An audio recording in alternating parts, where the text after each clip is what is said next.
Universidad Nacional Autónoma de México, a través de la Coordinación de Humanidades y el Programa Universitario de Estudios sobre Asia, África y Oceanía, les da la más cordial bienvenida a la Mesa Redonda, Alianza del Pacífico y América Latina, Resiliencia y Perspectivas frente a China y Estados Unidos. Esta es una mesa redonda que es coordinada por la doctora Genevieve Marchini. Yo soy Vania de la Vega Xiota y voy a tener el gusto de ser la maestra de ceremonias el día de hoy. Entonces, en primer lugar, saludarles. Buenas tardes si se encuentran en México o en donde quiera que se encuentren, sincrónica o asincrónicamente. Muchas gracias por acompañarnos y seguirnos en este momento. Entonces, le doy la palabra a la doctora Genevieve Marchini, que es la coordinadora de esta actividad, para que nos dé sus palabras de bienvenida. Adelante, doctora. Muchas gracias, estimada Vania. Y bueno, es un gusto para mí introducir a esta mesa redonda titulada Alianza del Pacífico y América Latina, Resiliencia y Perspectivas frente a China y Estados Unidos. Hay que decir que esta mesa redonda culmina un seminario que tuvo lugar durante todo el mes de febrero, donde hemos tenido ponentes que han destacado, han analizado los diferentes aspectos, ¿no?, de la Alianza del Pacífico, desde su institucionalidad, el poder de los países que participan en esta agrupación, eh, sus resultados económicos y políticos. Y finalmente, en las últimas sesiones hemos abordado las posturas de sus principales socios en Asia, en orden Japón, China, Corea del Sur y Singapur. Entonces, en esta mesa, pues culminamos esta actividad igualmente con tres ponentes representativos de la Alianza del Pacífico, ponentes de lujo realmente. Y bueno, Baña de la Vega es quien los va a presentar y yo por mi parte, entonces estoy presentando la maestra Baña de la Vega Xiota, quien va a ser la moderadora. Es maestra en Ciencias para el Desarrollo Económico y la Cooperación Internacional por la Universidad de Hiroshima y licenciada en Relaciones Internacionales por la UNAM. Desde 2017 se desempeña como secretaria académica del Programa Universitario de Estudios sobre Asia, África y Oceanía, el PUEAO de la UNAM, y es profesora de asignatura en la Facultad de Ciencias Políticas y Sociales desde 2009. Coordina desde 2015 el diplomado en estudios sobre Asia y diversas actividades académicas dedicadas al estudio de Japón, con énfasis en las relaciones bilaterales entre México y Japón y la literatura japonesa contemporánea escrita por mujeres. Fue presidenta de la Asociación Mexicana de Ex Becarios del Japón 2021-2023 y miembro del Consejo Directivo del Liceo Mexicano Japonés entre 2018 y 2022, institución en la que actualmente es asociada activa. Recibió la distinción a la excelencia docente de la Universidad Anáhuac de México en 2018 y es becaria invitada del gobierno de Japón a través de MEX y el Ministerio de Asuntos Exteriores. Entonces, pues yo voy a dejar a la maestra encabezar esta mesa y pues me vuelvo a mi papel de asistente. Muchas gracias, doctora Genevieve, por la presentación. Es para mí un honor poder moderarlos en esta tarde. Entonces, pues me gustaría primero presentar a los nombres de nuestros tres panelistas, Julissa Castro, Andrés Borges y José Luis León. Van a presentar en ese orden y para efectos de logística les recuerdo que tienen 20 minutos cada uno de ustedes. Entonces, es para mí también un gusto presentar a la doctora Julissa Castro. Ella es doctora en estudios internacionales por la Facultad Latinoamericana de Ciencias Sociales, Flaxo, Ecuador. Actualmente es profesora investigadora de tiempo completo en la carrera de Relaciones Internacionales de la Pontificia Universidad Católica del Perú. Ha trabajado como especialista en el Ministerio de Relaciones Exteriores del Perú y como docente y tutora de la Academia Diplomática del Perú. Ha realizado una estancia de investigación en la Universidad Iberoamericana de México y otra en el German Institute for Global and Area Studies, GIGA. Ha sido merecedora del premio LAC Early Careers Scholar Award de la International Studies Association, ISA, el año 2024. Áreas de interés: regionalismo, gobernanza regional, economía política internacional, redes políticas, América Latina.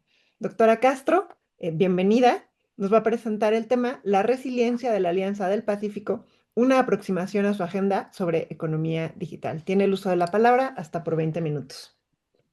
Pues muchísimas gracias. Un honor también formar parte de esta mesa redonda.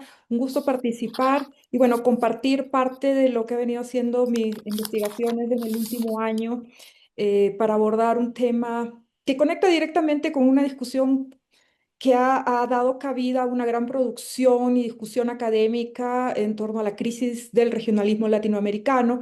Mi propuesta va en un sentido de observar el otro lado de la moneda, es decir, la resiliencia, y esto parte básicamente de la inquietud de reconocer, ¿verdad? Estamos en crisis, no lo desconocemos, pero las organizaciones siguen ahí, es decir, no han desaparecido. ¿Qué están haciendo? ¿Qué explica que permanezcan vigentes, ¿no? Entonces, eso ha sido un poco la preocupación, la inquietud que no solamente yo he tenido, también otros colegas con los cuales también he compartido investigación sobre estos temas y que bueno, en este momento espero compartirles una parte de, de esta investigación aterrizada básicamente en lo que ha sido la agenda digital. Para ello, les voy a compartir aquí un PPT que he preparado, un poco para contextualizar, y voy a tomar el tiempo para no pasarme como usualmente me pasa. Aquí tenemos entonces la resiliencia al regionalismo latinoamericano, una aproximación desde la agenda digital de la Alianza del Pacífico, que parte básicamente de discusiones que he venido trabajando con colegas de Flaxo Ecuador, también con la Universidad de Tours, con Kevin Partenay y del GIGA con Detlef Nolte, ¿no? Y de Flaxo, por supuesto, con la doctora Cintia Quilico. Aquí están las dos caras de las monedas que les había mencionado, la crisis y la resiliencia. Me parece que ha sido importante reconocer el momento de crisis, pero también entenderlo y periodizarlo, es decir, tener conocimiento de cuándo comienza y bajo qué contexto.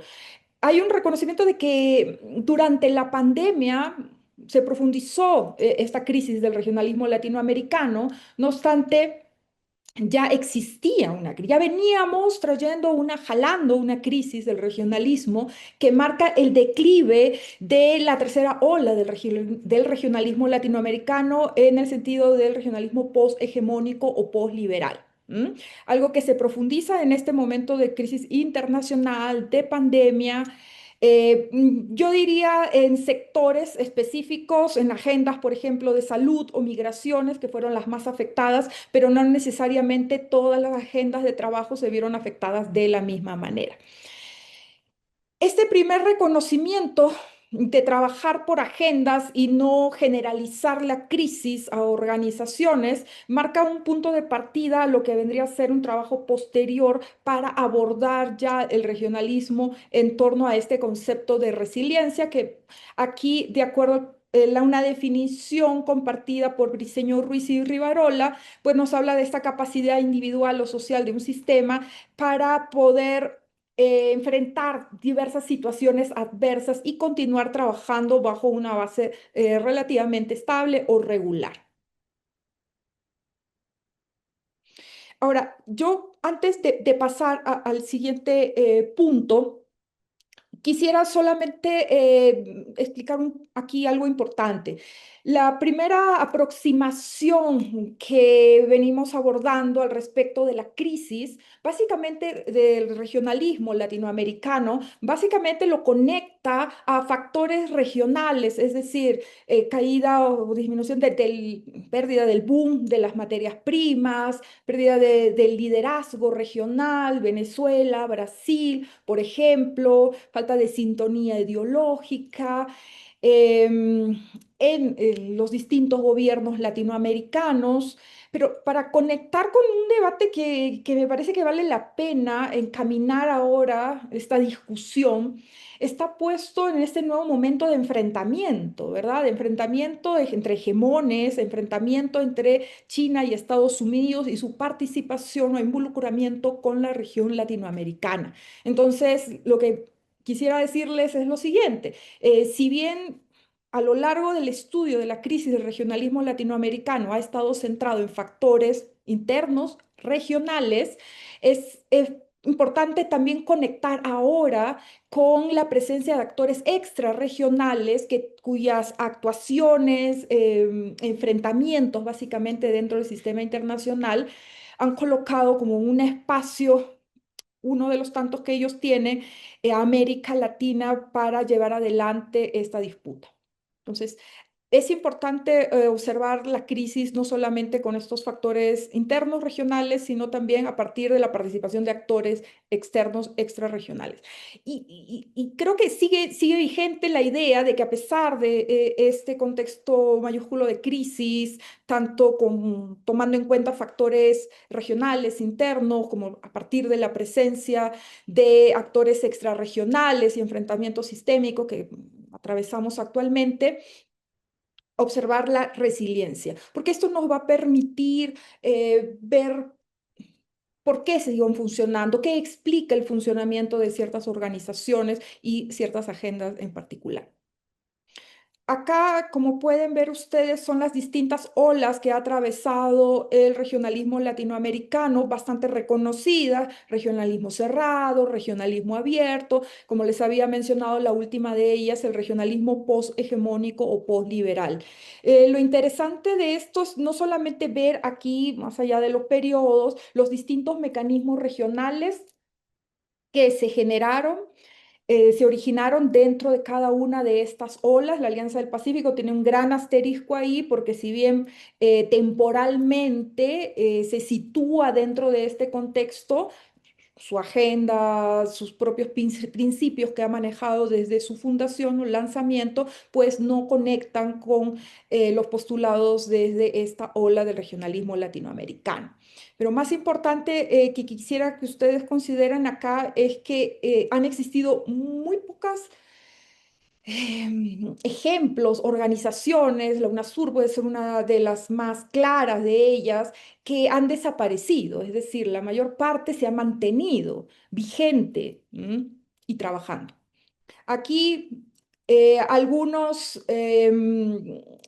aspectos, factores institucionales o contextuales que han movilizado la agenda de trabajo de cada una de estas organizaciones dentro de la ola que ha correspondido, ¿no? Tenemos a CEPAL, tenemos la globalización con un contexto de liberalización económica, al BID, nuevamente la CEPAL, factores ideológicos de convergencia, además de liderazgos.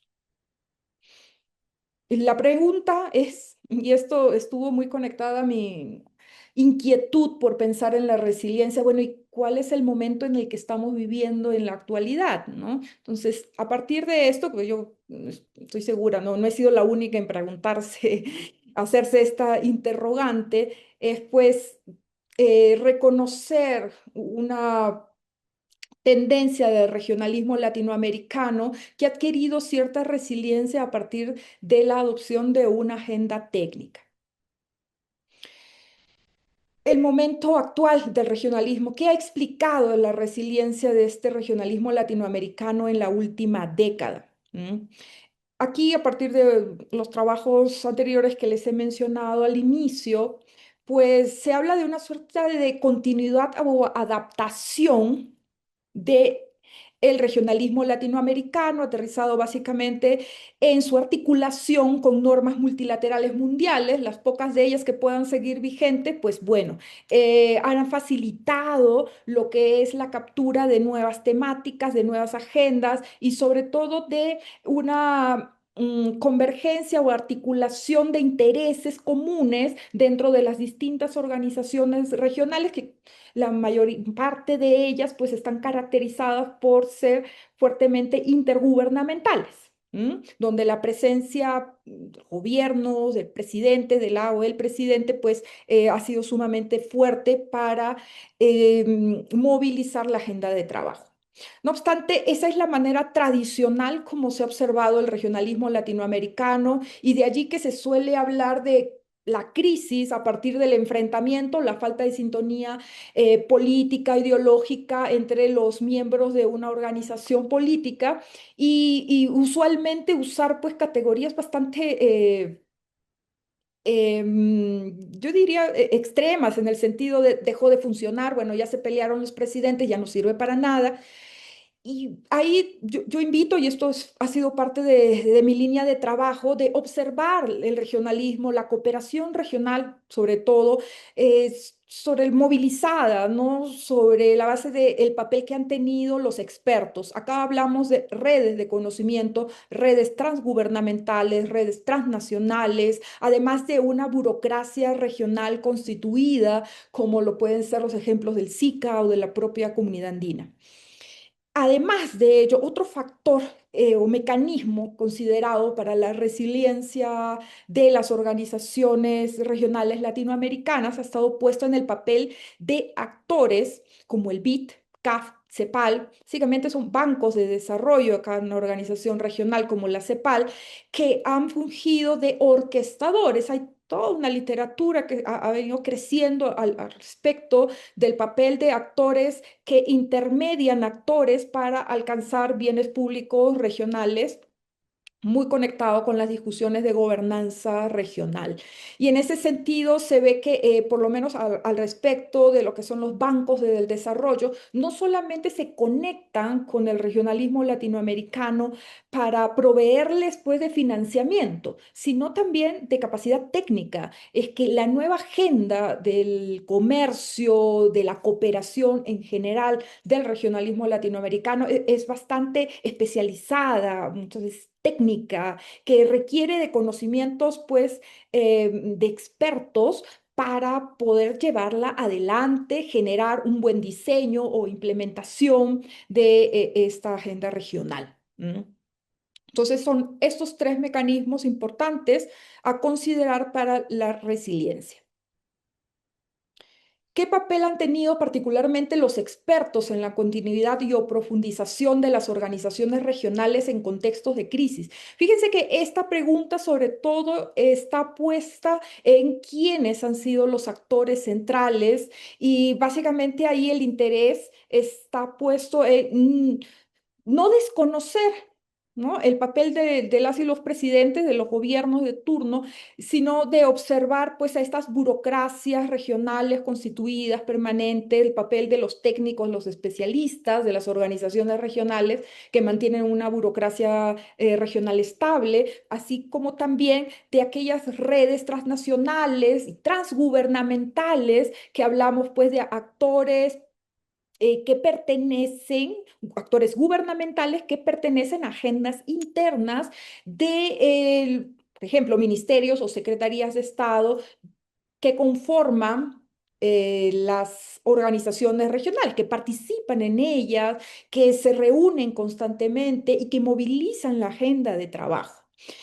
Si bien el foco está puesto en estos actores, habría que decir que ya les he introducido previamente el significado de la orquestación y de estos actores claves, como el BI, la CAF y la CEPAL. Ellos no están desarticulados del papel de estas redes transgubernamentales, transnacionales o burocracias internacionales, regionales estables. No, trabajan con ellas. Son los actores con los que trabajan directamente para proveerles del conocimiento que requieren y esto facilite la movilización de agendas de cooperación. Por supuesto, no es que haya indiscriminadamente la posibilidad de participación de estos actores externos. Tienen sus propios límites. Las agendas más pragmáticas, más técnicas, sobre todo aquellas ligadas a facilitación del comercio, son donde han podido tener mayor cabida, mayor participación. Aquellas agendas, por ejemplo, lo que implica el establecimiento de reglas de origen, donde tiene una carga distributiva en el proceso de negociación, su participación ha sido muy limitada o inexistente, ¿no? Por justamente este énfasis político. Ahora bien, ¿por qué la agenda digital? Ya les había mencionado que en contexto de crisis, ciertamente, el análisis central que se ha hecho sobre la crisis del regionalismo latinoamericano ha estado puesto en las organizaciones regionales y ciertamente con mucho acierto al reconocer cuáles han sido estos factores que han llevado al declive del regionalismo poshegemónico, posliberal, como la última ola reconocida, el regionalismo latinoamericano. ¿Mm? Pero aquí, déjenme un momentito.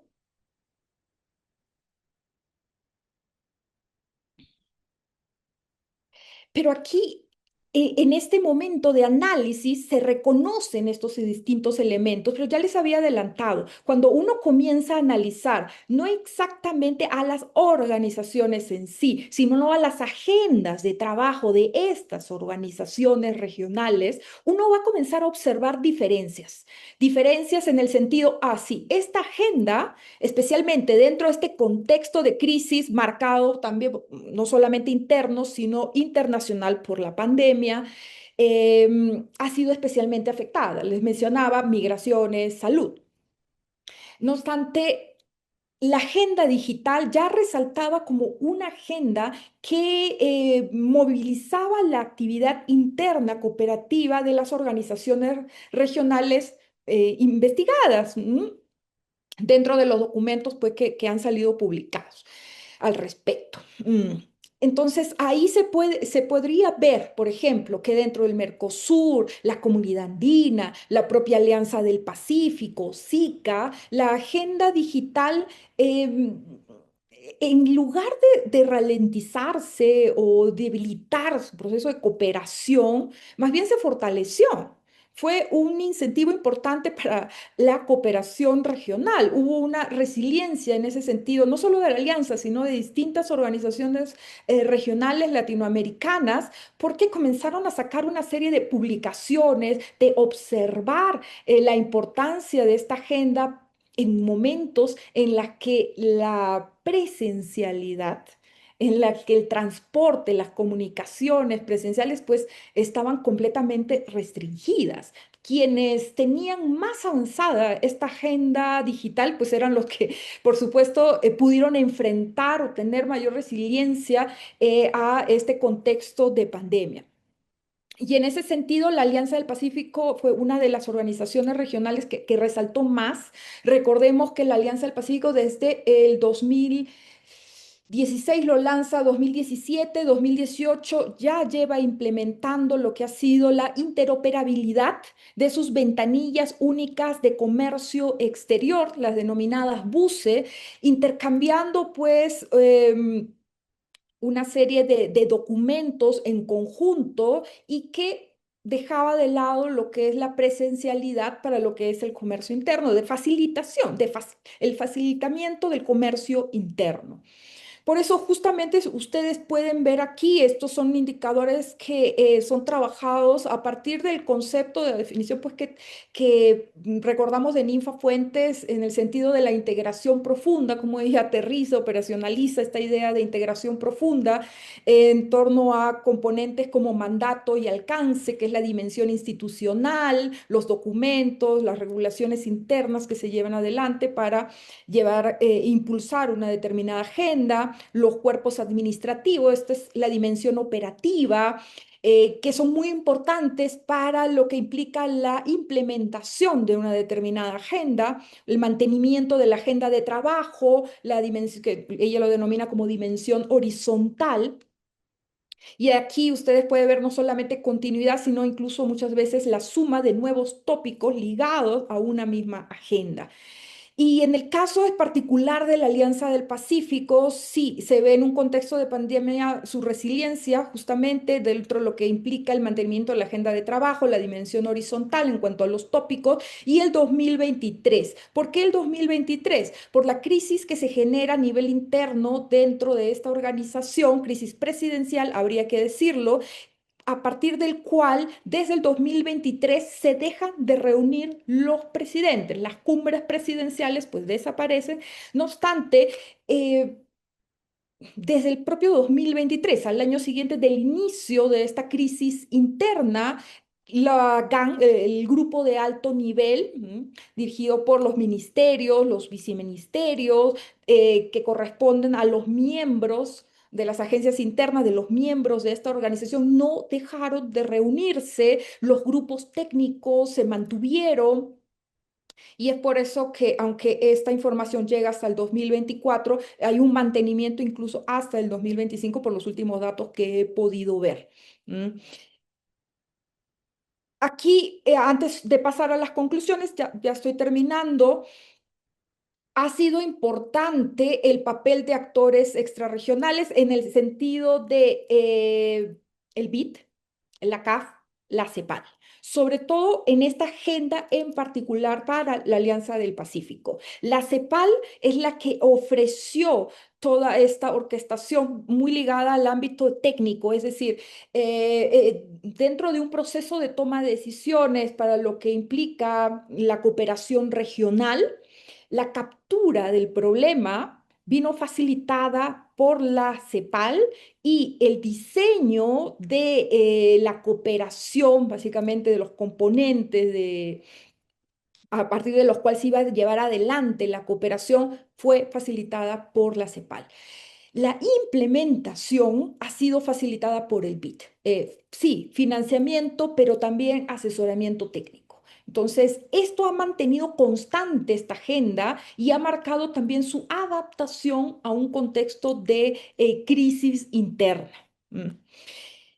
Y es una de las agendas pues, más activas que se han mantenido hasta este momento. Solo para terminar aquí algunas conclusiones, pues observar la resiliencia, el regionalismo latinoamericano ofrece mayores luces que observar su crisis para explicar el porqué de su propia existencia, es lo que les mencionaba desde el inicio.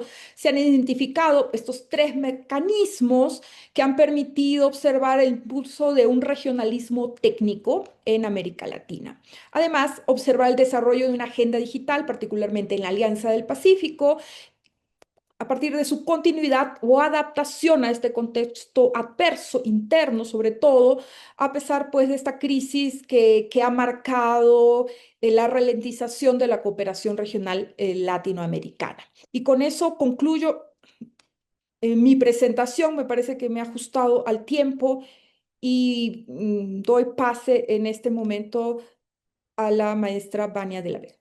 Muchas gracias. Doctora Castro, muchas gracias por esta interesante presentación y también muchas gracias por ajustarse al tiempo asignado. A continuación, me gustaría dar la bienvenida al doctor Andrés Borges, que es doctor en Ciencias Políticas y Políticas Internacionales por la Universidad de Fudan, máster en Políticas Sociales y Públicas por la Universidad de París I, licenciado en Ciencias de la Administración por la Escuela de Negocios de Montpellier y licenciado en Negocios Internacionales por la Universidad de Valparaíso. Sus áreas de especialización incluyen la política exterior de Chile en Asia, relaciones internacionales en la cuenca asiática del Pacífico y metodologías cualitativas en relaciones internacionales.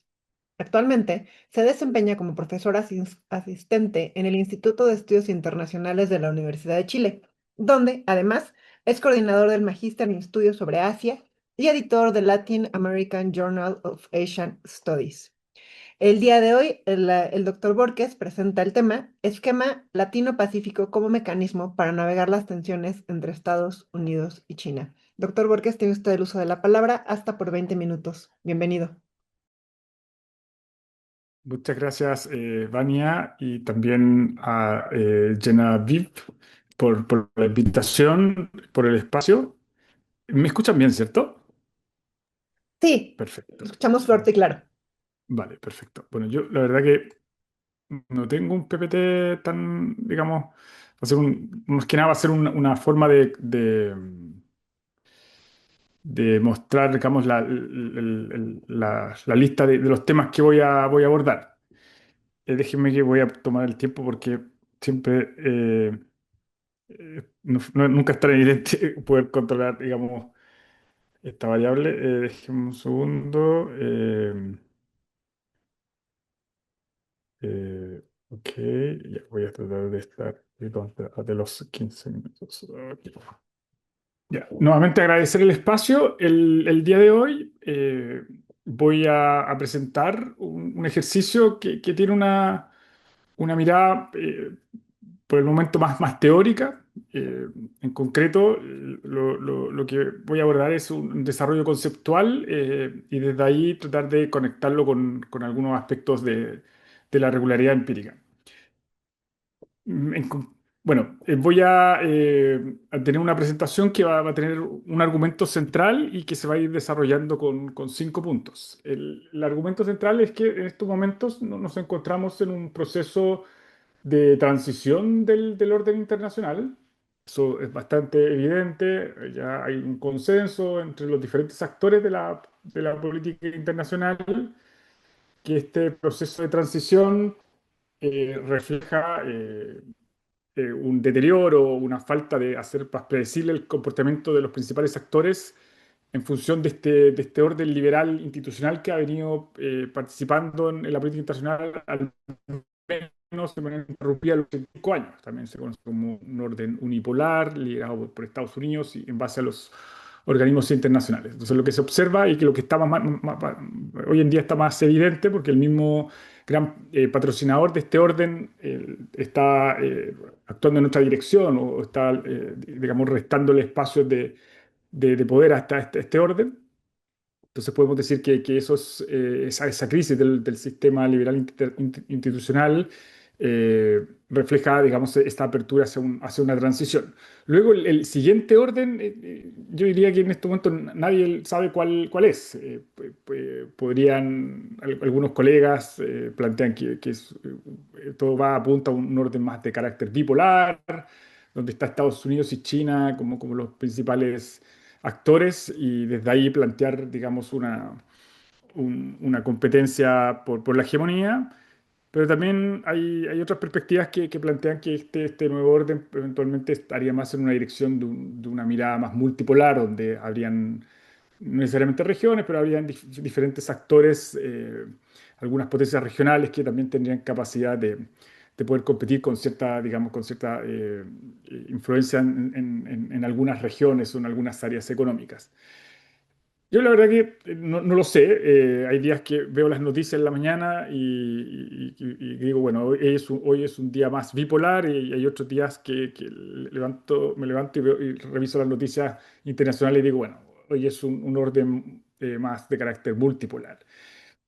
La posición que tengo en estos momentos es que esta transición refleja obviamente incertidumbre y estaría lo más cercano a esta mirada de Achaira, de esta idea de un orden multiflex o múltiple órdenes, digamos. Es decir, que dependiendo más que de los países o de las alianzas, más que ese tipo de estructuras, esta etapa estaría mucho más conectada con el peso que tiene cada una de las variables del poder internacional. Es decir, que hay un microorden, por decirlo de alguna manera, en el comercio, que hoy en día pudiésemos decir que el comercio global es liderado por China principalmente, como el principal socio comercial de más de 120 países en el mundo. Pero luego, pues, cuando miramos otras variables de la política internacional, por ejemplo, el tema de seguridad y defensa, estamos también en un orden unipolar, pero en este caso liderado por Estados Unidos, que es la potencia hegemónica en esa variable. Luego revisamos otras dinámicas de las relaciones internacionales como, por ejemplo, el tema más cultural, la diplomacia cultural, yo diría que no es tan evidente en estos momentos que Occidente sea hegemonía, pero ahí podemos discutir que hasta qué punto Asia está también jugando un rol activo y quizás otras regiones. Entonces, eventualmente pudiese ser dentro de esa variable una dinámica más multipolar hasta cierto punto. Y así pudiésemos repasar otras variables, el tema del tecnológico, digital, ahí se ve un orden más bipolar, se ve claramente una competencia entre Estados Unidos y China. Y bueno, el tema económico, en términos de capacidades de dotación, inversiones, acceso a recursos naturales, yo diría que tampoco es tan evidente que sea un orden unipolar. Eventualmente pudiésemos ver hasta cierto punto una competencia entre China y Estados Unidos, pero bueno, si vemos como India también está creciendo, se ha convertido prácticamente en la tercera potencia global o de acá al próximo año, entonces estamos viendo que hay más actores de lo que pudiésemos conectar con una idea de un esquema más bipolar. Bueno, entonces el punto está en que esta transición es una cuestión que hoy en día ya es aceptada. Y el eje principal o el clivaje principal que ha ido captando la atención de autores dentro de una mirada tanto de literatura realista como eventualmente desde una neorrealista también, pudiésemos decir, se plantea que esta transición va a estar marcada más allá del orden que venga por un clivaje que divide, digamos, el ejercicio, que es el clivaje entre el norte global y el sur global. Entonces, se plantea esta mirada de estas cartografías separadas, digamos, el mundo por estas dos dimensiones, donde está el norte global, los países desarrollados que buscan proteger su estatus y también la generación de estándares internacionales, y por otro lado está el sur global que está representado principalmente de potencias regionales, economías emergentes, como la India, como China, digamos, hasta cierto punto Brasil, que buscan desafiar la hegemonía sobre todo de, digamos, estas potencias desarrolladas, tratando de proponer esquemas alternativos o disputar algunas directrices dentro de estas variables que mencionaba anteriormente del poder internacional. Entonces, hasta el momento esta transición transita, digamos, a ideas más bipolares, multipolares o multiorden, y está principalmente basada dentro de esta narrativa del sur global, el norte global. ¿Y qué pasa? Que yo diría que esta mirada, si bien explica algunos de los aspectos que pudiésemos conectar con esta transición del orden, esta crisis del multilateralismo y esta crisis de las instituciones internacionales, yo diría que no es suficiente o no es tan convincente como para poder aceptarla y decir, bueno, ahora vamos a ver cómo se termina esta transición en una lógica de sur o de norte global. Yo diría que hay un segundo clivaje que hay que poner atención. Puede ser normativo mi posición, pero digamos, estamos en un panel o en un foro para discutir. Y este siguiente clivaje plantea alejarse de esta mirada cartográfica de coordenadas entre el sur y el norte global, y plantea que esta transición va a estar marcada por los océanos, por la posición, digamos, del Océano Pacífico en particular, como el nuevo centro gravitacional de la economía, del comercio, de la innovación y también, obviamente, hoy en día de la geopolítica mundial. Es decir, que cambiamos la forma de mirar la transición y vemos como en el siglo XVII, al siglo XVII, a principios del siglo XVIII, veíamos que había una transición del centro gravitacional desde el Mediterráneo al Atlántico, y de ahí emerge, digamos, las potencias del Atlántico Norte y se trasladan también a esa influencia hacia lo que es hoy en día Estados Unidos, esa zona de Canadá, Estados Unidos. Entonces, digamos, como en el siglo XVII se marca esta idea de transición del Mediterráneo hacia el Atlántico, y yo diría que el siglo XXI, y un poco ahí hilando el argumento, se traslada ahora ese centro gravitacional desde el Atlántico hacia el Pacífico. Y eso libera esa tensión entre el norte y el sur global, que lo cual tiene cierto sentido. Hay ciertas variables que pudiésemos decir que que hay una lógica que se puede argumentar y discutir. Pero yo diría que no es suficiente, insisto en ese punto, puesto que el mundo es mucho más complejo que dividirlo entre el norte y el sur global, entre potencias regionales o emergentes y las potencias desarrolladas. ¿Y por qué hago ese punto finalmente? Porque si uno observa la data, bueno, Julissa mostró algunos aspectos al respecto, pero bueno, uno revisa data económica, de modelos de desarrollo, de cómo se han ido financiando las innovaciones, cómo se han ido generando lo que es el conocimiento hoy en día, vemos que es mucho más dinámico que separar el mundo entre el norte y el sur global. Las innovaciones, los encadenamientos productivos, las plataformas logísticas, el sistema financiero internacional. La transferencia de conocimiento es mucho más dinámico que este esquema o el clivaje que en este momento está siendo dominante. Y yo diría que hasta cierto punto esta dinámica permite entender mucho más esta transición, la que estamos tratando de analizar. En el sentido que se hace más evidente que el Atlántico ha ido, digamos, convirtiéndose en una zona madura en términos de procesos dentro de estas globalizaciones que nos ha tocado vivir, al menos en las últimas 4 décadas. Y le da el paso al Pacífico como una plataforma más compleja que va reflejando todas estas dinámicas que estamos hoy día observando. Insisto en cuestiones clave, digamos. En estos momentos, en el Pacífico se encuentra prácticamente el 50% de la producción mundial de productos. Al mismo tiempo es la zona donde más crece sobre el crecimiento del Producto Global Bruto mundial. Estamos hablando de una zona que en promedio crece sobre el 4,2% y el crecimiento global mundial de los últimos 5 años está cercano al 3,1, al 3,2. Es la zona más poblada, digamos, del mundo. Mencionaba anteriormente el tema de la innovación, que no es menor. En estos mercados donde se están girando más patentes, más publicaciones de artículos, patentes industriales, publicaciones de artículos. Entonces vamos viendo de que el Pacífico va haciendo sentido. Y en esa lógica, y ahí voy conectando con el objeto de esta presentación, nos vamos dando cuenta que Asia tiene la ventaja, el Asia-Pacífico, la cuenca asiática del Pacífico. El Pacífico obviamente tiene dos cuencas, digamos que es una cuenca que tiene dos lados, digamos. Entonces está el lado del Pacífico latinoamericano, americano, y el lado del Pacífico asiático. Y el lado asiático tiene la ventaja, puesto que ya lleva varias décadas impulsando digamos, traslado del centro gravitacional. Y porque tiene mecanismos que ya tienen, digamos, su historia y que han tenido estabilidad y también en base a eso han logrado tener estos consensos para avanzar en agendas que son protagonistas de esta transición, digamos, de esta mirada donde va a haber una transición que aborda no solamente el orden internacional, sino que muchas subtransiciones que están interconectadas. Me refiero a la transición demográfica, la transición digital o tecnológica y también la electromovilidad. Desde allá ya vienen los autos eléctricos, desde allá vienen los paneles solares. Si bien no son todas las innovaciones creadas por esa cuenca asiática del Pacífico, son los que hoy en día están teniendo más liderazgos o competitividad, también con el tema del 5G, etcétera. Y también están con los dispositivos para afrontar la transición demográfica.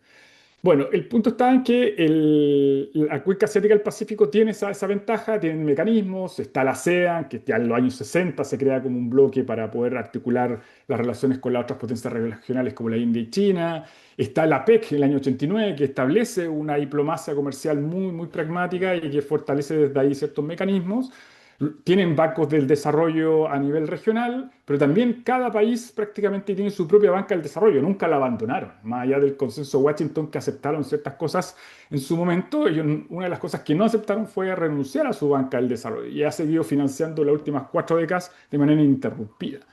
También tienen mecanismos de integración, algunos son mucho más normativos y otros son más declarativos. Por ejemplo, en términos normativos tienen el TPP-11 o el CPTPP, que digamos que tiene altos niveles de negociación previa, entonces eso permite tener estándares inclusive más complejos que la Organización Mundial de Comercio, pero también tienen algunos mecanismos mucho más de asociaciones o de asociatividad como el RCP, el Regional Comprehensive Economic Partnership. Entonces tienen toda una plataforma, tienen ventaja y eso lo ha llevado también a explicarse de que en las últimas 4 décadas es la zona donde más países han logrado superar la trampa de los ingresos medios. O sea, estamos hablando que en estos momentos, a diferencia de América Latina, hay países desarrollados. Estamos hablando de Japón, Corea, los tigres asiáticos, etc. Pero ¿qué pasa? De que este orden internacional centrado en el Pacífico no puede funcionar si no están todas las piezas en un engranaje, digamos. Es un puzzle que le faltan piezas. Y yo diría, y este es parte del argumento, digamos, que la pieza principal que le falta a la cuenca del Pacífico como el centro gravitacional es la parte latinoamericana. ¿Por qué lo digo? Porque finalmente Estados Unidos, Australia, Canadá, que son también parte del Pacífico, ya tienen estrategias, tienen despliegue. Está el Indo-Pacífico, bueno, está el Asia-Pacífico como, también como marco, el Blue Pacific también como una lógica de articular las islas del Pacífico, y hay ciertas directrices, hay mecanismos de cooperación, por ejemplo, está el Indo-Pacific Framework, el marco del Indo-Pacífico para la prosperidad económica. Entonces ya tienen estrategias y tienen ciertos despliegues. Pero la última parte de esta rompecabezas es lo que yo llamo el Latino-Pacífico, o un poco jugando con esta idea de- del Asia-Pacífico, el Indo-Pacífico. Bueno, falta el Latino-Pacífico o Latin Pacific. ¿Y qué es lo que quiere decir el Latin Pacific? Es esta pieza que falta para hilar el esquema en el orden digamos, del Pacífico, y lo que busca es plantear una estrategia mucho más conectada con las potencias medias. Y ahí se desprende un poco esta mirada del sur y el norte global, sin renunciar del todo a eso, digamos, pero le da oxígeno a países como Chile, Perú, los países de la Alianza del Pacífico, que no somos potencias regionales y tampoco somos potencias globales, y es probable que no lo vamos a hacer, pero sí tenemos ciertos factores de dotación, cierta capacidad de agencia, ciertos elementos estratégicos que son fundamentales para pensar el próximo centro gravitacional del Pacífico de manera definitiva y eventualmente desde ahí plantear el próximo orden. Y desconectamos todas estas tensiones geopolíticas entre China y Estados Unidos, porque finalmente asumimos que si el orden va a estar en el Pacífico, las claves y las lógicas del Pacífico no tienen que ver con una lógica realista estrictamente de disputar el poder por las capacidades militares o por las capacidades económicas. Aquí estamos hablando de encadenamientos productivos, espacios de interacción compleja dentro de mecanismos de cooperación técnica y obviamente también temas logísticos, infraestructura, puertos. Entonces el Latino-Pacífico refleja la capacidad de los países de la parte latinoamericana del Pacífico en función de sus recursos naturales, en función también de su conectividad y temas logísticos y también en función de su conocimiento indígena. Hay muchas, digamos, innovaciones que han sido subestimadas digamos, por la comunidad internacional, por los organismos internacionales, que emergen desde América Latina y que de una u otra forma son elementos pilares y van a seguir siéndolo, digamos, en el largo plazo. Hay conocimientos que están conectados con temas industriales, por ejemplo, extraer mejor los recursos naturales. Esas son tecnologías que se han generado en nuestras regiones, pero también a través de plantas medicinales se han creado remedios que han curado enfermedades complejas. También, por ejemplo, con el tema del clima hemos podido también generar cierta resiliencia. Entonces, el Latino-Pacífico refleja ese esquema estratégico, que por tema de tiempo no lo puedo explicar con detalle, pero bueno, a los que les interesa, estoy justo terminando el libro sobre esta conceptualización, ya lo vamos a mandar a la editorial. Si todo resulta bien, lo publicaría en el Fondo Cultura Económica. Y así que va a estar disponible y bueno, encantado de compartirlo pues con mayor precisión. Pero el punto de lo que quiero ir Doctor, es le que quedan 3 minutos. justo voy para allá. Lo que voy es que este esquema, digamos, nos permite navegar las tensiones geopolíticas porque salimos de este esquema de las tensiones geopolíticas por defecto, porque nuestra agenda está mucho más focalizada en plantear, digamos, asumir que el escenario actual es mucho más realista, pero dentro de ese escenario realista plantear una capacidad de agencia con potencias medias y con espacios que estén también, digamos, articulados para eso. Y ahí con esto voy terminando. ¿Esos espacios cuáles son? Son espacios minilaterales que, digamos, permiten que las potencias medias puedan reunirse y articular ciertos estándares, buscar ciertos consensos para desde ahí poder tener una posición que vaya más allá, digamos, de los intereses de las potencias globales. Y uno de esos espacios que hay que cuidar y que nosotros, y en el libro yo lo planteo como un espacio de recalibración, es efectivamente la Alianza del Pacífico. Hay otro espacio, pero por tema de tiempo no alcanzo a abordar. Y bueno, y la recalibración tiene que ir en la dirección de que asumir de que este escenario, los próximos 3, 4 décadas, acá al 2050 probablemente, el mundo no va a seguir siendo liberal como el que nosotros estábamos acostumbrados. Y las potencias medias, al aceptar ese diagnóstico, tienen que de una u otra forma pensar una alianza del Pacífico que vaya más allá de facilitar el comercio, buscar una integración económica y comercial, sino que se haga cargo también de asumir de discusiones estratégicas. De la alianza del Pacífico debiesen discutirse y posiciones para negociar con China, con Estados Unidos, con ASEAN, con otros bloques regionales, con India, etcétera, y reducir las asimetrías al respecto, discutir temas claves como la electromovilidad, los minerales críticos, la seguridad alimentaria, el tema de la conectividad, los pasos, digamos, bioceánicos, corredores, que son temas muy relevantes para el centro gravitacional del Pacífico y como esta idea del orden, digamos, pensado en estas variables que son, digamos, más complejas y que van más allá de alguna disputa. Bueno, me detengo acá y si después hay tiempo para las preguntas, podría también profundizar en honor al tiempo. Así que muchas gracias nuevamente por el espacio. Muchas gracias, doctor, por esta interesante intervención y también por ser respetuoso del tiempo. Damos paso entonces a la tercera participación del día de hoy. Quiero dar la más cordial bienvenida al doctor José Luis León, quien es internacionalista y politólogo especializado en relaciones internacionales y desarrollo económico en la península coreana y China, así como en los vínculos de América Latina con el este asiático. Es doctor y maestro en ciencia política por la Columbia University, Nueva York, y licenciado en Relaciones Internacionales por la UNAM. Fue miembro del Servicio Exterior Mexicano y ocupó diversos cargos directivos en el Instituto Matías Romero de la Secretaría de Relaciones Exteriores. Ha realizado consultorías para organismos internacionales, como el Foro de Cooperación Económica Asia-Pacífico, APEC. Como conferencista invitado, ha compartido su experiencia en los 5 continentes. Es autor de numerosos artículos y coautor, editor de libros, entre los que destacan Historia Mínima de Corea, México, el Colegio de México, 2009, China Engages Latin America, Tracing the Trajectory, Boulder, Estados Unidos, 2011, y The Global Financial and Economic Crisis in the South, Impact and Responses, Dakar, Senegal, Codesria, 2015. Actualmente es profesor de la Universidad Autónoma Metropolitana, Xochimilco, e investigador nacional nivel 2 del Sistema Nacional de Investigadoras e Investigadores del CECITI. Doctor José Luis León el día de hoy presenta Estados Unidos, China y América Latina en la era del regionalismo cerrado. Bienvenido, doctor León. Adelante. Muchas gracias. Me pregunto si se está viendo mi pantalla. Sí, perfecto. Bueno, pues checado ese aspecto, pues yo quisiera de verdad dar las gracias al PUEA, a su directora Alicia Girón y a la doctora Vania de la Vega, así como a la doctora Genevieve Marchini por invitarme a este muy interesante evento.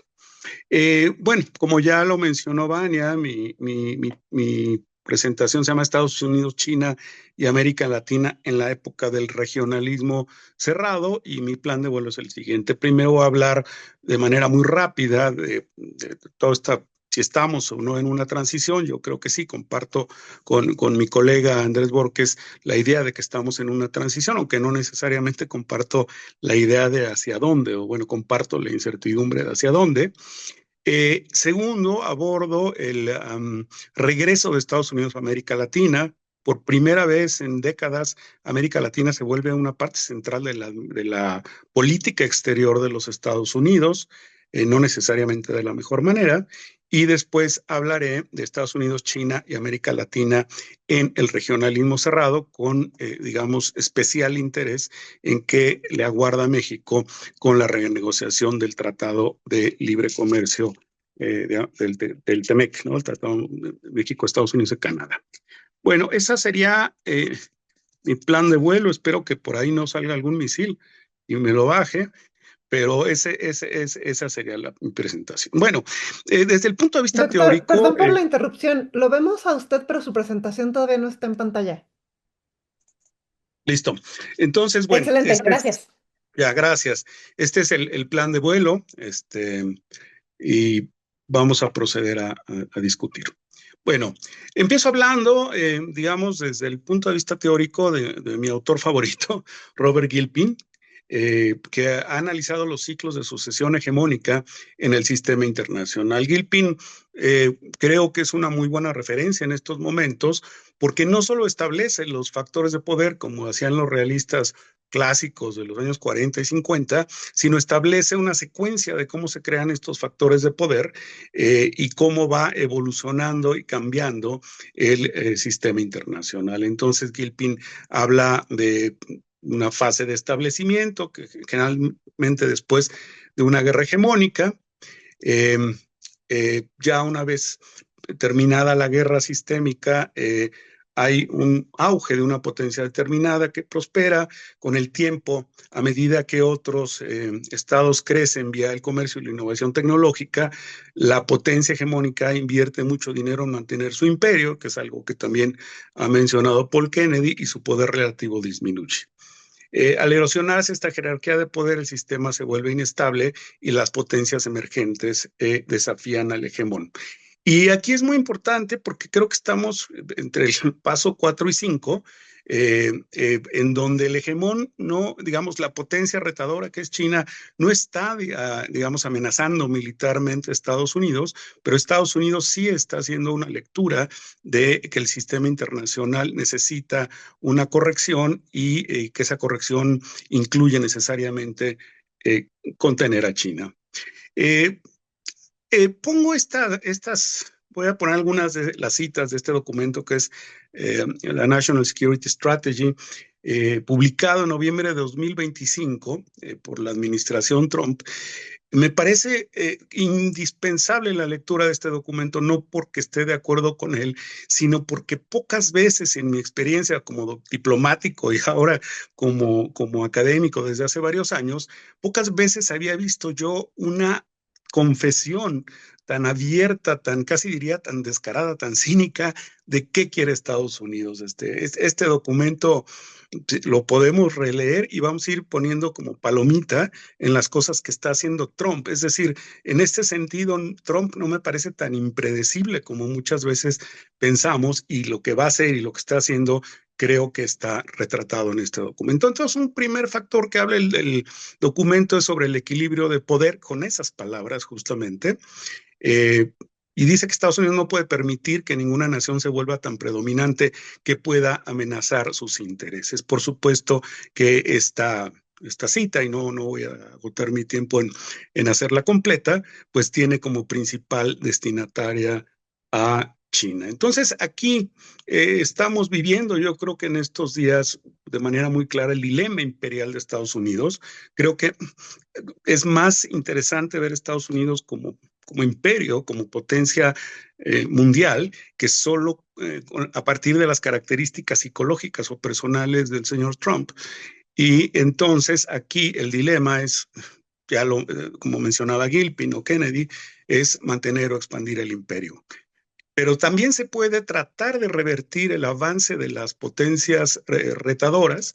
Es decir, creo que lo que Estados Unidos está haciendo con China no solo es la contención, como Estados Unidos lo hizo con la Unión Soviética por varias décadas, sino incluso está tratando de ejercitar lo que se llama el rollback, es decir, volver la situación, por ejemplo, en el campo comercial, que ya, digamos, platicaban mis colegas, de volver la situación a un status quo ante de que China fuera una gran potencia económica. Yo tengo mis serias dudas, pero lo que no tengo tantas dudas es que lo que estamos viendo en Venezuela, en Cuba, en Irán, en fin, no son varios frentes, sino es una guerra con varios frentes, es una flecha con varios objetivos, cuyo principal, digamos, objetivo al final es China.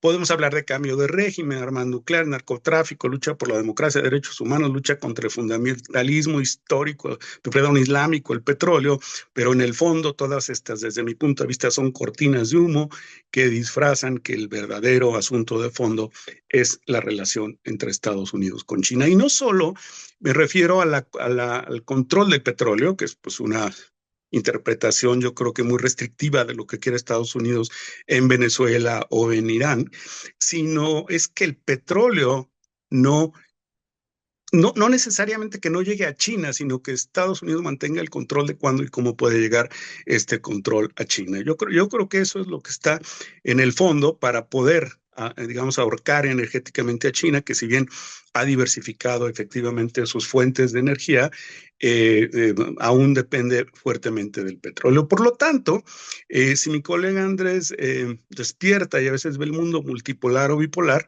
pues yo desde el sábado lo veo unipolar, ¿no? Y me pregunto hasta qué punto esta idea de este sur global y de los BRICS unidos, en fin, era una realidad o una fantasía. Hasta donde yo sé en este momento, China y Rusia no han respondido a la intervención estadounidense en Irán, más que con las consabidas declaraciones de los ministerios de Relaciones Exteriores que deploran la intervención. Bueno, aquí un poco abundando en el tema del petróleo, pues claramente China depende de su suministro de fuentes, ¿no? Por ejemplo, ahí está Venezuela, pero también está Irán, nada más que no se contabiliza, y también se sospecha que Malasia, que no es un gran productor de petróleo, en realidad actúa como una bisagra para Irán y Venezuela, digamos, con el objetivo de evadir las sanciones decretadas por Estados Unidos a estos países.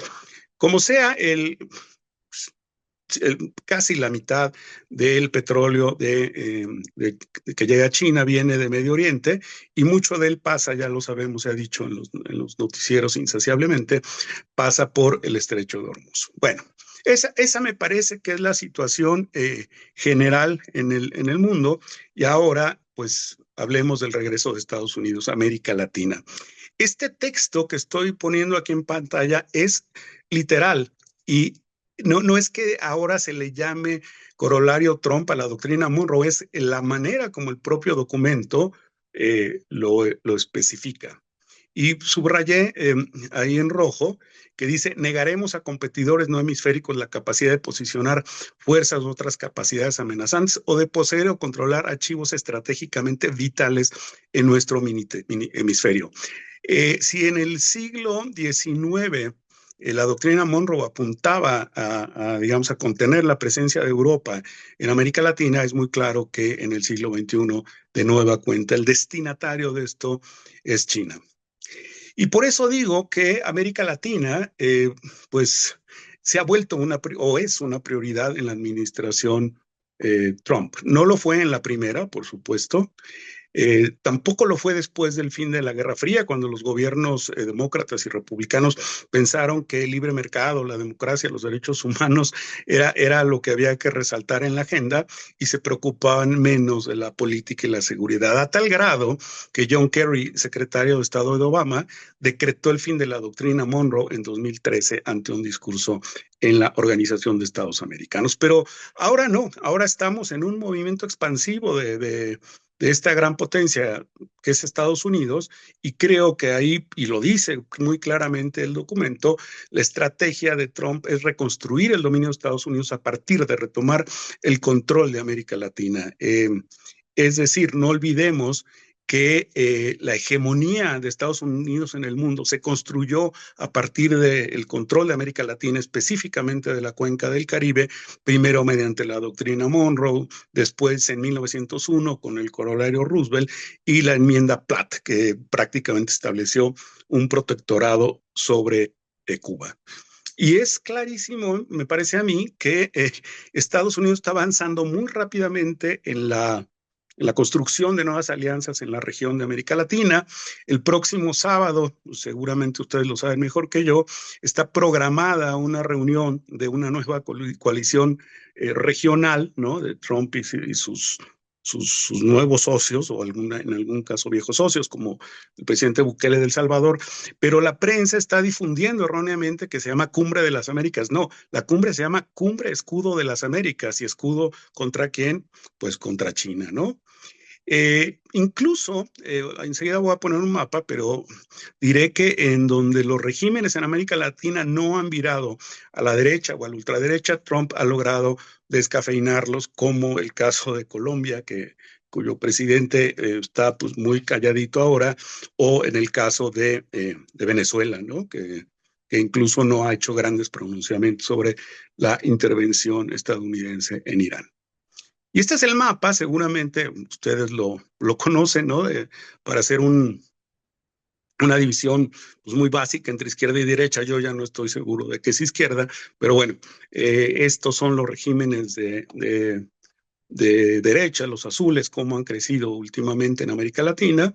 No estamos seguros del resultado de las elecciones de Colombia en este año, pero Venezuela aquí podría estar en otro color, como ya un poco neutralizado, y probablemente Cuba también lo esté en algunas semanas. Hay que recordar que Cuba anoche se fue a dormir con 2/3 de su población sin energía eléctrica. Pero en el tema económico, en este tema político, yo creo que es muy importante para la Alianza del Pacífico, que es el tema de esta reunión, el mapa de la derecha, porque justamente, y ya hablaba Andrés de alineamientos Pacífico-Atlántico, vemos digamos que las alianzas de los Estados Unidos se están realizando sobre todo con los países del Pacífico. Bueno, este es el otro mapa que quería compartir con ustedes, que es como, esto también seguramente ya todo el mundo lo sabe, como digamos, el principal socio comercial de prácticamente de todo Sudamérica, o del centro y sur de Sudamérica, pasó a ser China en el espacio de un periodo relativamente corto de tiempo. Bueno, el punto es, creo yo, que es muy interesante, es que ya para ir, digamos, pasando a mi presentación, al final de mi presentación o al principio del fin de mi presentación, es que la lógica de América Latina, digamos, no es una sola, es decir, hay diferentes lógicas, y aquí sí, sobre todo en temas económicos, México y Centroamérica son diferentes a América del Sur. Mientras más al norte de América Latina, las relaciones económicas con Estados Unidos son mayores. Estados Unidos representa el mercado, por ejemplo, del 80% de las exportaciones mexicanas, pero en Sudamérica el comercio está muy diversificado, y por eso yo considero que es más difícil que Trump pueda, digamos, revertir los avances económicos de China en Sudamérica que en América Latina. Es decir, los mercados son implacables, y yo veo muy difícil cómo con medios militares nada más se pueda revertir estos avances económicos de China. Por eso, insisto, la estrategia de Trump creo que tiene más factibilidad en México que en el resto de América Latina, ¿no? Pienso, pues, que aunque Estados Unidos quiera sacar a China por la puerta, China regresará por la ventana, al menos en el caso de América del Sur. Bueno, concluyo ya muy rápido esta presentación hablando de Estados Unidos, China y América Latina en el regionalismo cerrado, y hablando sobre México. Nuevamente esta pieza de franqueza increíble que es esta estrategia de seguridad nacional dice que Estados Unidos priorizará el reequilibrio de sus relaciones comerciales, la reducción de déficit comerciales, la oposición a las barreras a sus exportaciones, etcétera. Y aquí vemos que México es precisamente una de las fuentes de ese déficit, pero mucho de ese déficit es comercio triangulado desde Asia, es decir, más adelante argumento en este PowerPoint, pero lo voy adelantando, que la relación entre México y Estados Unidos está también muy triangulada por China. China, Japón, Corea del Sur, Vietnam, Taiwán, son los principales ganadores del Telecán TEMEC, porque han utilizado a México como una plataforma de exportación de sus productos hacia los Estados Unidos. Entonces, yo creo que es muy importante considerar que en la próxima renegociación del tratado del TEMEC, se está jugando no solo una decisión trilateral o bilateral, según sea el caso, entre México, Estados Unidos y Canadá, sino también y sobre todo se está poniendo una cerca para que China no pueda aprovechar de manera tan exitosa como lo ha hecho hasta el momento el mercado norteamericano.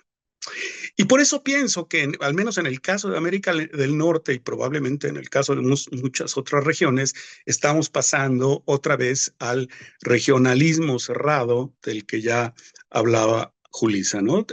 Recordemos que en los 90 la CEPAL y otras instituciones internacionales consideraban que el regionalismo abierto era una especie de escalón para la globalización. Creo que ahora, bueno, se permitía que uno tuviera acuerdos comerciales con muchos socios, como México, que tiene acuerdos con 52 países, pero ahora creo que la tendencia, por lo menos en América del Norte, es hacia lo contrario, hacia un regionalismo cerrado y excluyente. Bueno, solo para documentar el punto que hacía yo hace un momento, de que quien se ha beneficiado realmente de los acuerdos de integración en Norteamérica ha sido Asia. Pues en 1994 solo el 10% de las importaciones mexicanas provenía de Asia. Ahora el año pasado llegó a 42.5, más que lo que importamos de los Estados Unidos. Entonces es este esquema triangular donde México importa insumos, ensambla aquí, exporta al mercado de los Estados Unidos y México aporta el talento de su mano de obra y poco más que el 5% del valor agregado.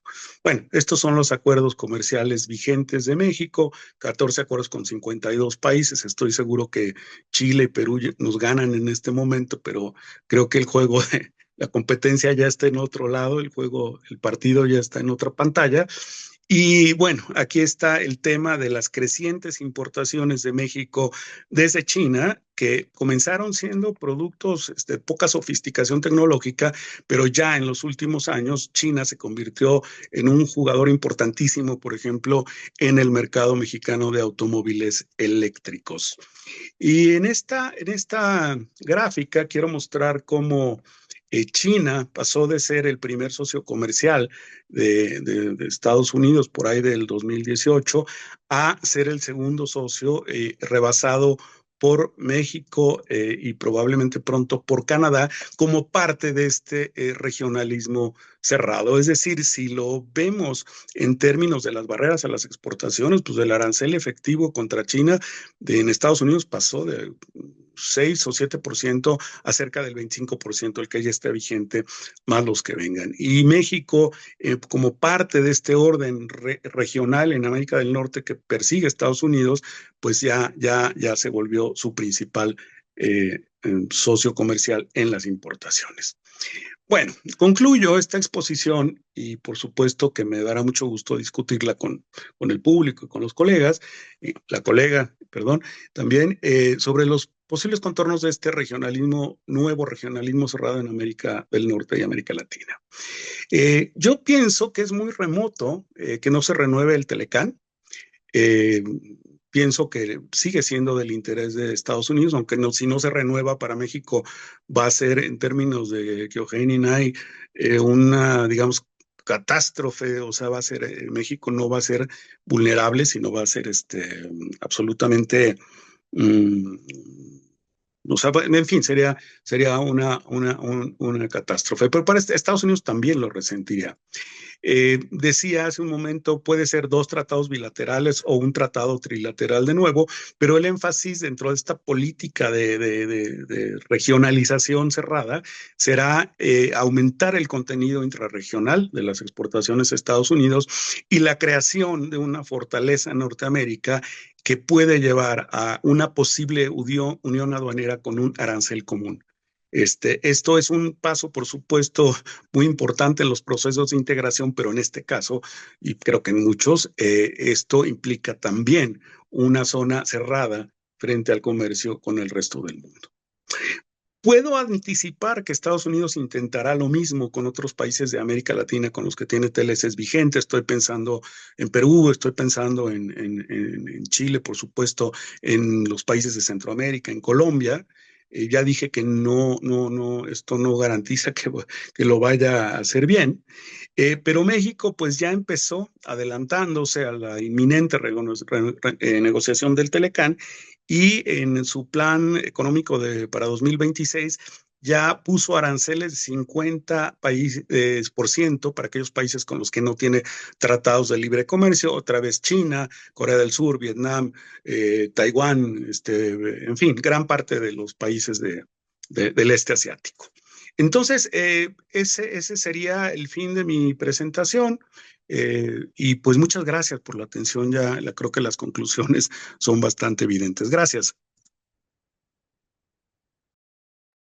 Muchas gracias, doctor José Luis León, y no solo por la interesante presentación, sino también por ajustarse al tiempo asignado en la agenda. Pues con esto terminamos las presentaciones de los tres ponentes del día de hoy. Primeramente me gustaría resaltar algunas de las ideas principales que señaló la doctora Lisa Castro. Ella inicia con la idea central de la resiliencia, específicamente hablando de la resiliencia del regionalismo latinoamericano, ¿no? Hace un énfasis claro en la importancia de la importancia histórica de los bancos de desarrollo, que efectivamente no solamente proveen de financiamiento, sino que también hace hincapié en que proveen experiencia. Es decir, tu perspectiva es de un regionalismo, sobre todo técnico, basado en redes transgubernamentales. Entonces, bueno, nos hace una serie de aclaraciones con respecto al regionalismo técnico y después pone el acento en el tema de la agenda digital, ¿no? Cómo toda esta integración se da también gracias a las herramientas tecnológicas. Y finalmente también, como lo hicieron los otros dos ponentes, aborda algunos temas de la crisis regional y en ese sentido, pues cómo se ve afectado el concepto y la aplicación del regionalismo latinoamericano.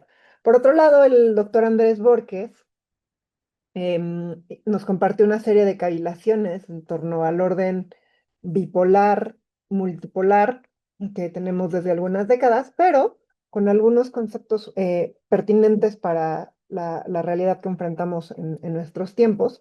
Por ejemplo, nos habla del orden multiflex, que hace referencia a los múltiples órdenes y que más bien está basado en el peso de las variables del orden internacional. Entonces nos habla, por ejemplo, que en ese sentido, el hegemón en términos comerciales, pues ya se desplazó hacia el este de Asia, específicamente con China, aunque en términos de seguridad y defensa, el hegemón siguen siendo los Estados Unidos.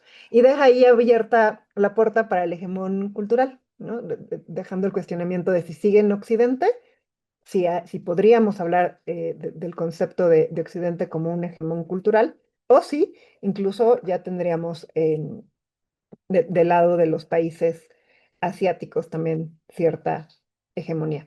Por supuesto, hace un contraste muy interesante en esta perspectiva de las variables del orden internacional entre el norte global y el sur global, añadiendo un concepto que él ha estado trabajando en los últimos tiempos, que es el latino-pacífico, ¿no? Es un concepto que viene, por supuesto, eh, de entender al Océano Pacífico como un centro gravitacional que desplazó anteriormente al centro gravitacional que representaba el Océano Atlántico y mucho antes el mar Mediterráneo. Entonces nos platica que el latino-pacífico, entonces, es una estrategia que conecta, pues sobre todo con potencias medias, y en ese sentido tiene algunos puntos en común con el concepto del sur global.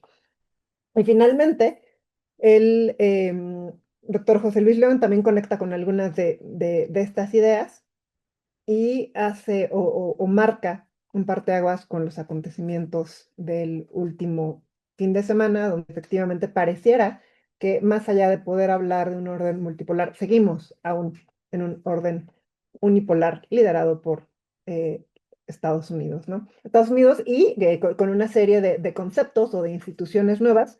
Resalta, por ejemplo, la Cumbre Escudo de las Américas, no confundir con otros mecanismos panamericanos que existen desde hace varias décadas, y su marco conceptual va en torno al regionalismo cerrado, ¿no? El regionalismo cerrado, en un seminario como este, cobra pertinencia porque se confronta al regionalismo abierto, que es justamente donde varios mecanismos de cooperación del Océano Pacífico no solamente da cabida a la gran diversidad de los países que estamos a ambos lados de las costas del Pacífico, sino que permite figuras como observadores, como que se integren miembros que ni siquiera geográficamente pertenecen al Pacífico.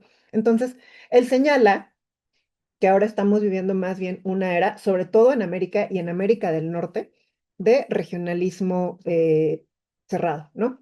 Entonces, pues justamente hablando con este nuevo, no tan nuevo, pero que se presenta en las últimas décadas como un actor definitivo en términos económicos y comerciales, que es China, bueno, pues el regionalismo cerrado en América del Norte podría implicar, de acuerdo a las teorías tradicionales de integración, entonces, en el mejor de los escenarios, o en una fase superior de esa fase de integración, una unión aduanera con arancel común. Muchas gracias a los tres por estas interesantes ideas que no solamente nos dan un marco teórico y conceptual interesante, sino que además resulta muy pertinente para entender el contexto de la Alianza del Pacífico, pero para también entender la sociedad internacional de estos últimos días. Entonces, doy ahora la palabra a la doctora Genevieve Marchini para que sea tan amable en dar comentarios finales y hablar de la pertinencia de este seminario que hemos llevado a cabo en las últimas semanas en el PUEAO. Adelante, doctora Marchini. Pues muchas gracias. Yo creo que hoy ha sido una mesa redonda, pues especialmente estimulante porque abre perspectivas, ¿no? En nuestro contexto, pues tan móvil y hasta riesgoso para los países de América Latina. Bueno, en primer lugar, yo recojo la resiliencia de la Alianza del Pacífico, ¿no? Que ha sido el tema pues de todo el seminario del mes de febrero, ¿no? En el cual pues sí, algunos ponentes pues se preguntaban ¿y qué? ¿Por qué sobrevive ese organismo? No hay cumbres presidenciales desde 2020, fines de 2022, sin embargo, sigue caminando, ¿no? Y bueno, yo creo que las redes transgubernamentales, yo creo que son apoyadas por los organismos regionales, los bancos regionales, son me parece una respuesta muy interesante, ¿no? Entonces, y esto sí, nos muestra también que este mecanismo puede aportar, ¿no? Puede seguir aportando. Y más aún entonces en el contexto actual, pues, y ahí me voy a referir a las ponencias de Andrés Borges y de José Luis León, eh, que pueden apoyar, que pueden ofrecer mecanismos como la Alianza del Pacífico, donde pues potencias medias y pequeñas se juntan para, digamos, para tener inicialmente, pues para tener un mayor margen de maniobra, ¿no? En el contexto de un regionalismo abierto. Entonces, como dice Baña, pues efectivamente, pues la Alianza del Pacífico ha apuntado mucho a eso, ¿no? Es decir, a tener observadores, 64 observadores de diversos continentes, a enfocarse a medidas de cooperación con países en particular de Asia-Pacífico. Entonces, bueno, la visión de Andrés me parece que es más optimista que la de José Luis, tal vez porque estando más lejos, ¿no? Del hegemón en declive, pues se percibe que hay más libertad de maniobra, ¿no? Entonces, eso, pues, ¿qué puede hacer un organismo como la Alianza del Pacífico, las potencias medias que lo componen para modelar, entre comillas, aunque es ese orden nuevo que está que no está, que no sabemos, que no conocemos, ¿no? Hay posibilidad de moderarlo de una manera más favorable para estas potencias medias. Es una pregunta que les hago, ¿no? Y bueno, yo honestamente, viendo lo que pasa en América del Norte, viendo la posición de México, me pregunto si esto no puede llevar a un quiebre, ¿no?, de la Alianza del Pacífico, porque los intereses de los países del sur, incluso pues de Chile, de Perú, por supuesto, difieren mucho de los de México, ¿no? Colombia pues está en una situación un poco intermedia, ¿no? Tiene menos lazos con Asia, ¿no? Pero pues para Perú y Chile, pues realmente los lazos económicos más importantes se encuentran en Asia, ¿no? Entonces, esto, bueno, es una pregunta que les planteo desde aquí. Gracias.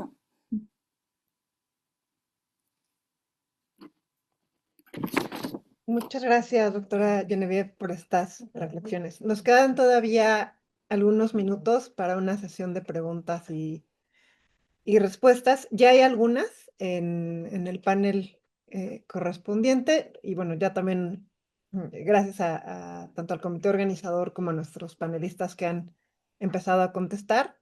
Sí, si la sesión queda grabada, lo pueden ver en las redes sociales del PUEAO, Facebook, y posteriormente, y una vez que pase por un proceso de edición, también estará en YouTube. Entonces, Daniel García hizo... Maestra Vega Shiata, yo nada más quiero felicitar a los ponentes. Me da mucho gusto que esté con nosotros el doctor José Luis León, amigo aquí del PUEA, a la doctora Yulicia Castro, que desde el Perú está aquí con nosotros, y desde Santiago Andrés.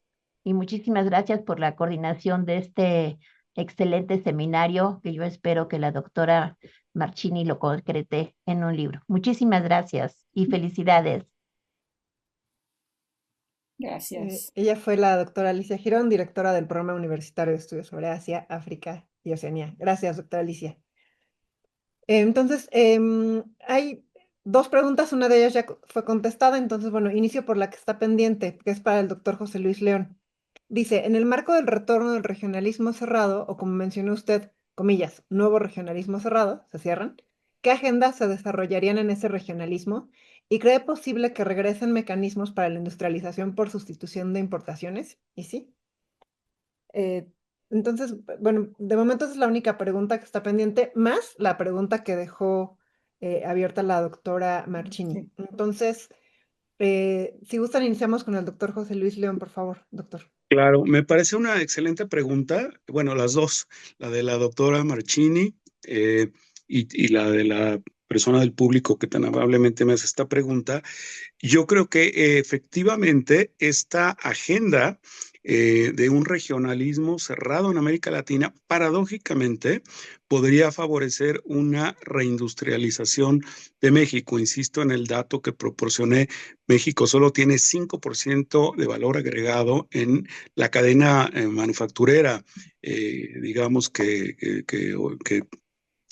digamos, se sitúa en el país, pero vende a los Estados Unidos. Entonces, ahí hay un gran margen para México para aumentar el valor agregado y para tratar de establecer una política de sustitución de importaciones y combinarla, como lo han hecho muy bien los países asiáticos en distintos momentos de la historia, con políticas de promoción de las exportaciones. Entonces, creo yo que, digamos, lo que para México pareciera una cosa terrible puede ser en realidad una oportunidad.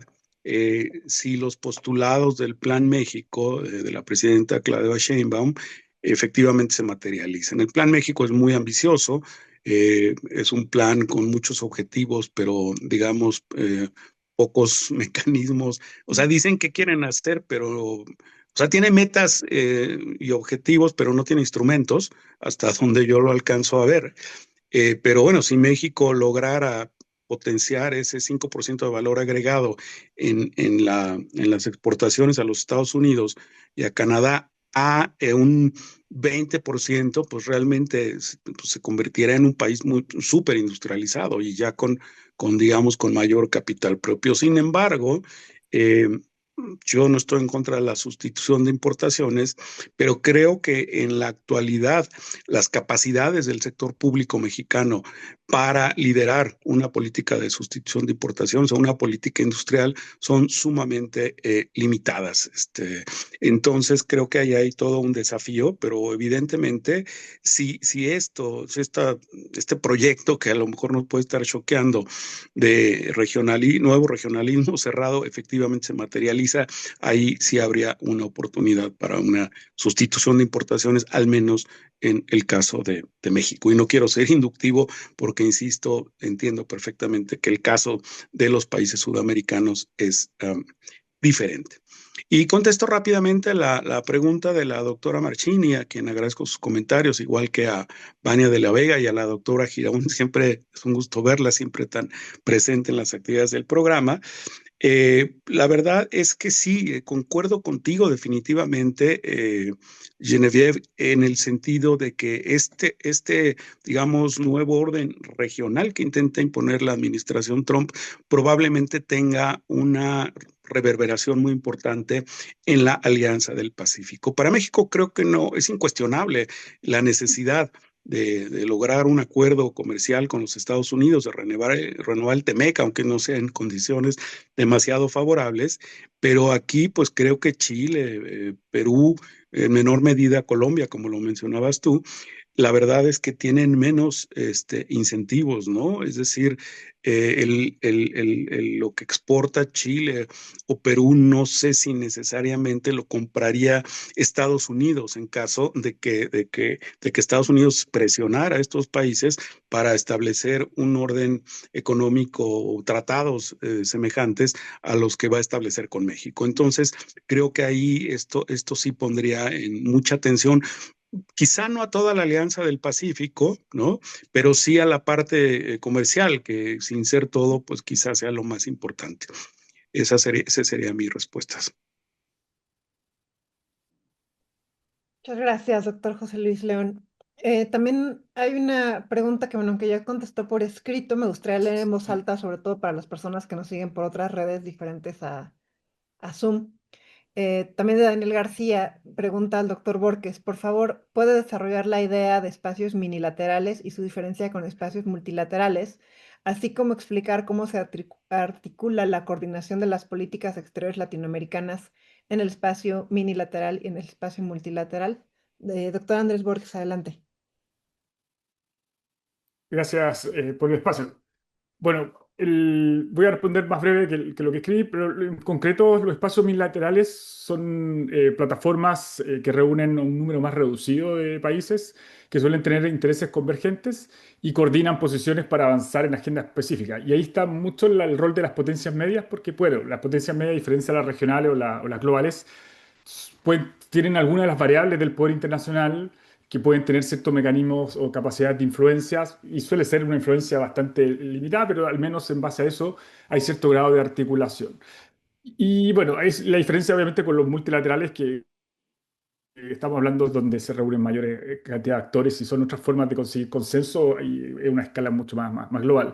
Y con respecto a América Latina, en concreto, vuelvo al punto de la Alianza del Pacífico, fue un espacio minilateral concebido para una cuestión muy pragmática en un esquema liberal.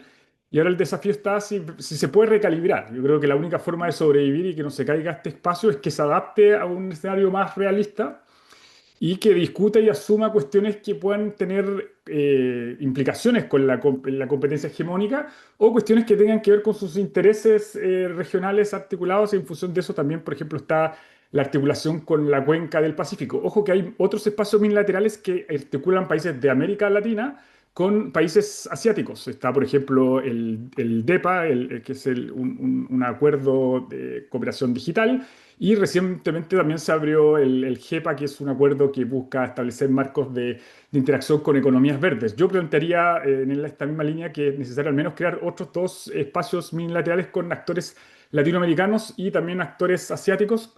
Uno tiene que un espacio unilateral para discutir de cómo se va a abordar el tema de los minerales críticos para evitar que se securiticen y terminen siendo parte de las interacciones complejas que plantean las hegemonías o la disputa hegemónica. Y también el tema de la seguridad alimentaria. Creo que hay un espacio que convergimos con entre Asia y América Latina. Volviendo al punto del regionalismo cerrado, mi crítica principal está en que no es tan claro la continuidad del gobierno de turno en Estados Unidos, que es el que está incentivando esta política más hegemónica. Biden y los demócratas vienen hace varias décadas planteando una política mucho más global y muy cercana a esta idea del Pacífico. Sin ir más lejos, es Biden y los demócratas los que articularon y que tuvieron cierto consenso en algún momento a lo largo también de la interacción con los republicanos esta mirada activa hacia el Pacífico a través de la estrategia del Indo-Pacífico. Bueno, primero en los 80, el Asia-Pacífico, ahí configuraron este puente con Oceanía, América Latina o sea, América y Asia. Y luego después el Indo-Pacífico para incorporar a India y el sudeste asiático con un esquema más activo. Y de hecho, si ustedes se fijan en los flujos de la inversión extranjera en los últimos 10 años, ASEAN y India concentran gran parte de los flujos norteamericanos por sobre a nuestra región de América Latina. Entonces, si hablamos de pesimismo y optimismo, yo daría vuelta, yo diría que son dos caras de una misma moneda, profesora Martini. El Latino-Pacífico en ese sentido es una apuesta que yo diría que es más estructural que ver una agencia que puede ser limitada en términos de una configuración más ideacional, pero que no necesariamente eso se refleje en la movilización de otras variables dentro de las relaciones internacionales o variables dentro del poder internacional que tienen que ver con economía, comercio, planificaciones de inversiones. Pero eso da para discutir, digamos, pero es un punto que quería dejar sobre la mesa. Gracias nuevamente por la oportunidad. Gracias.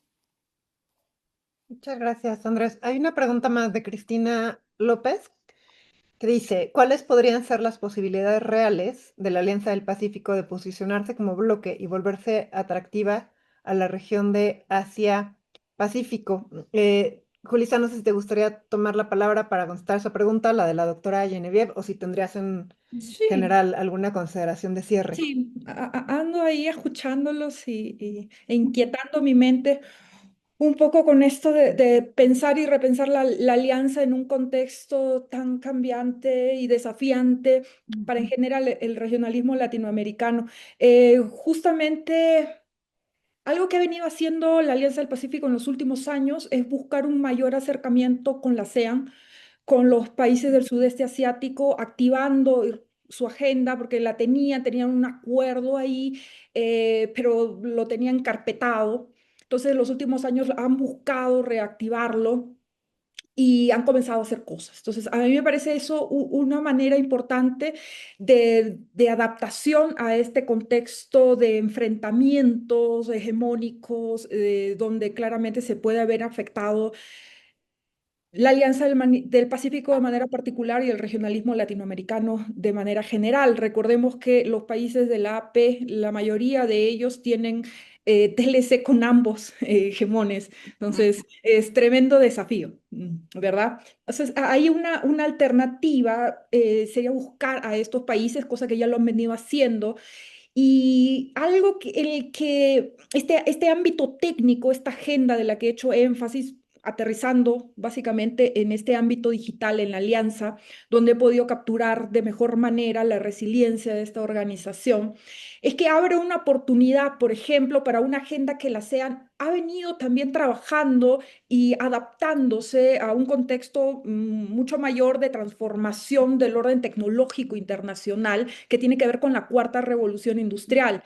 Lo ha venido haciendo bastante bien la ASEAN, interiorizando discusiones, buscando cooperar con regulaciones en común para poder implementar políticas coordinadas. Y me parece que ese sería un ámbito en el que la Alianza del Pacífico podría aprender y podría mantener vigente una agenda de cooperación que no esté tan politizada en el sentido de que cause una visión distributiva de las negociaciones, ¿no? Tú ganas, tú pierdes, no, sino más bien cooperemos y todos estamos ganando. Entonces, en ese ámbito y con este actor en particular, creo que podría ser un camino a seguir.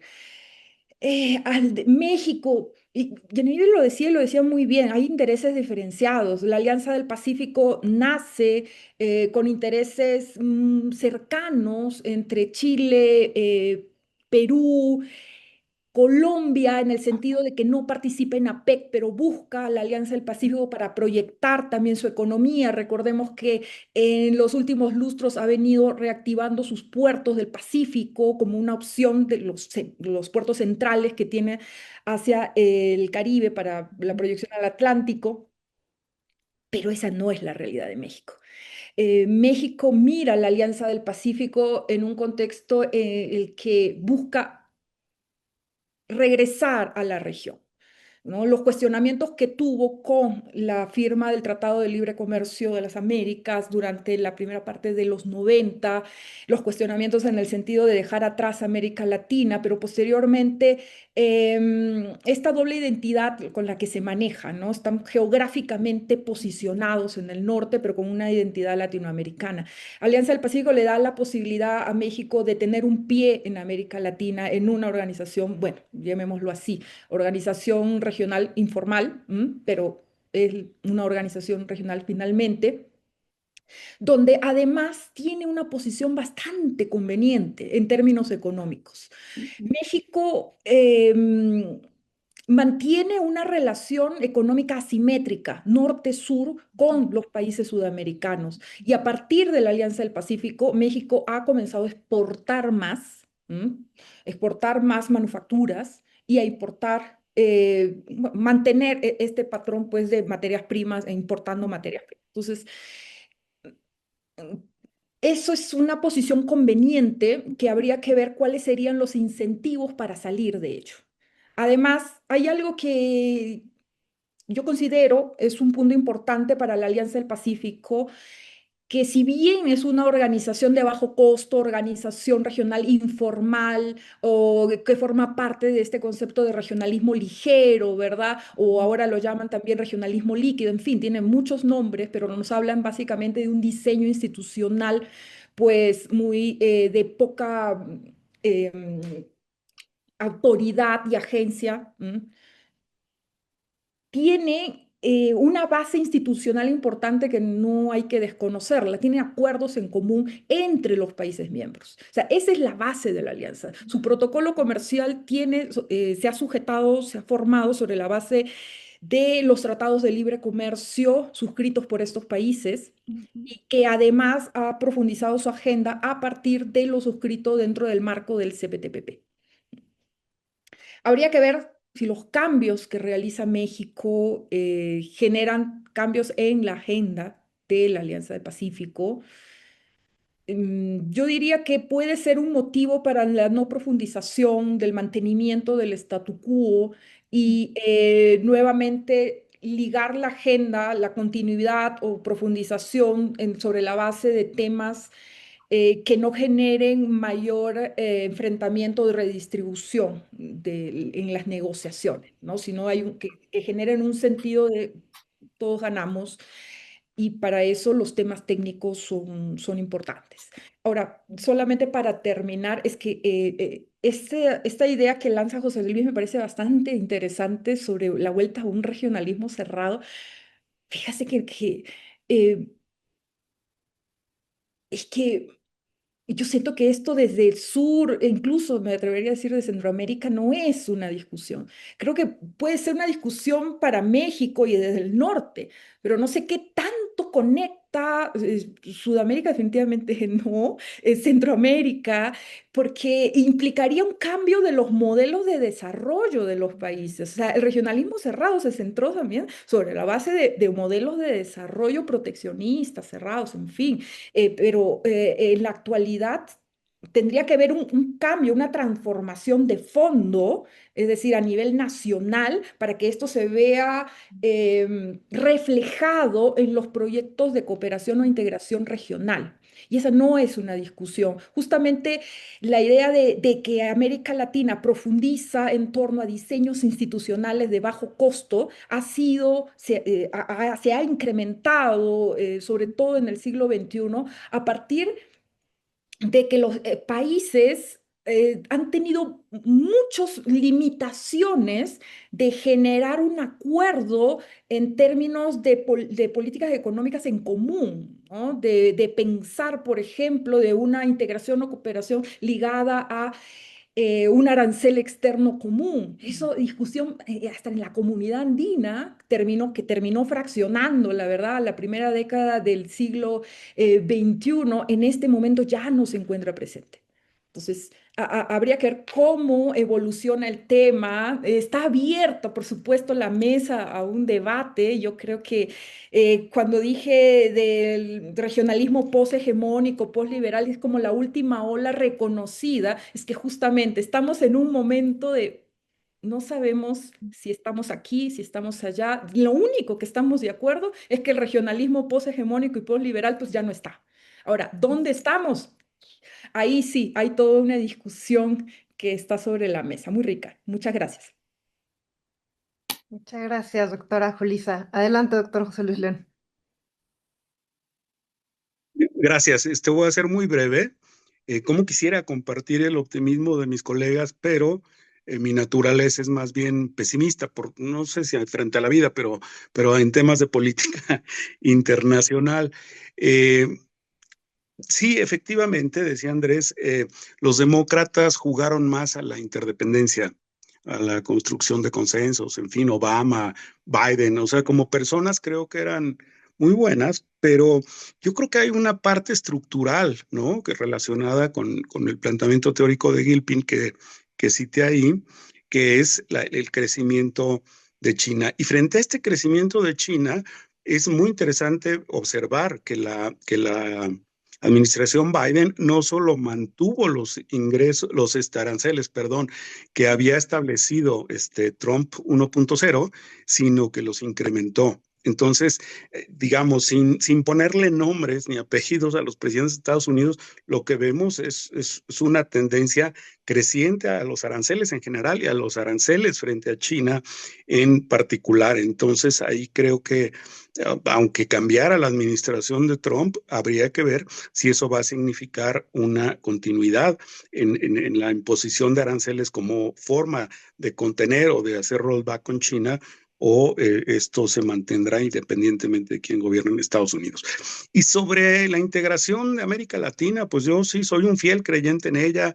Yo no tengo nada contra la Alianza del Pacífico, ni mucho menos, pero América Latina es la campeona de los mecanismos de integración. Creo que en ninguna otra región del mundo hay tantos mecanismos de integración como en América Latina, pero también yo creo que es la región que tiene digamos, menor índice de comercio intrarregional. Y aquí en el baile están la LADI, y está el mercado centroamericano, y está la CARICOM, y está Mercosur, etcétera. Bueno, pero pese a todo, si analizamos los indicadores globales de comercio intrarregional, prácticamente están estancados, o sea, por lo menos desde el inicio bueno, con Mercosur hubo mucha vitalidad inicial, y después la integración regional pues está como pasmada, digamos, más allá de una organización. Hay otros que murieron de inanición, como UNASUR, hay otros de los cuales no escucho hablar hace mucho tiempo, como el ALBA. Entonces, pues, digamos, toda esta... eh, yo creo que es muy interesante lo que discutía Julissa, o sea, y también Andrés, de cómo hay espacios micro donde esta cooperación, más que integración, esta cooperación puede prosperar, pero en el terreno comercial. En el caso de México, no recuerdo, no tengo de memoria el porcentaje, pero la relación con América Latina es constante, más o menos el 5% del comercio exterior de México, que es algo que se debería y podría aumentar, pero pues no ha aumentado, ¿no? Bueno, ese sería mi comentario. Muchas gracias, doctor José Luis León. Adelante, doctor Andrés Borges. Súper breves, cortitos, que creo que no me expliqué bien. Yo me refiero no a la política exterior de Estados Unidos hacia China, me refiero a la política exterior de Estados Unidos desde una perspectiva global y no hemisférica. Durante los gobiernos demócratas incentivaron una estrategia muy asertiva hacia el Asia y hacia lo que se conoce hoy el Indo-Pacífico. Articularon inicialmente el tratado, el TPP-11, que luego después se restó Donald Trump. Después incentivaron esta estrategia del Indo-Pacific Framework for Prosperity. Y como les digo, los datos, justo ayer me tocó presentar sobre los flujos de inversiones de Estados Unidos la última década y la intensidad antes de Trump 2 de capitales que se trasladaron desde China hacia el sureste asiático y hacia la India.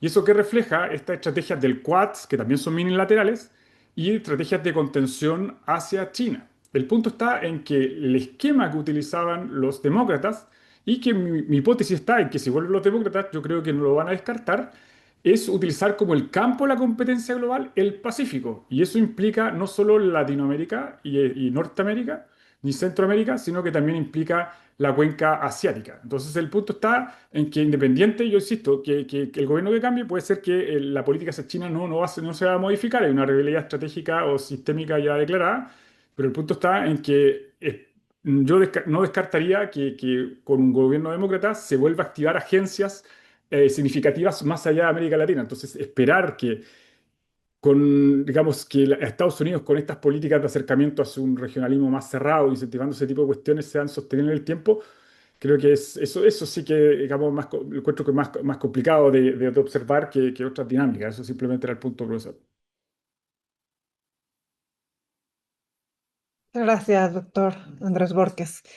Pues se nos comienza a agotar el tiempo. Agradezco nuevamente a nuestros tres ponentes y pues sin lugar a dudas esta es una discusión viva, justamente por la pertinencia y por la actualidad de sus contenidos. Muchas gracias por toda la discusión. Doctora Genevieve Marchini, ¿tendría algunas palabras de cierre de este seminario?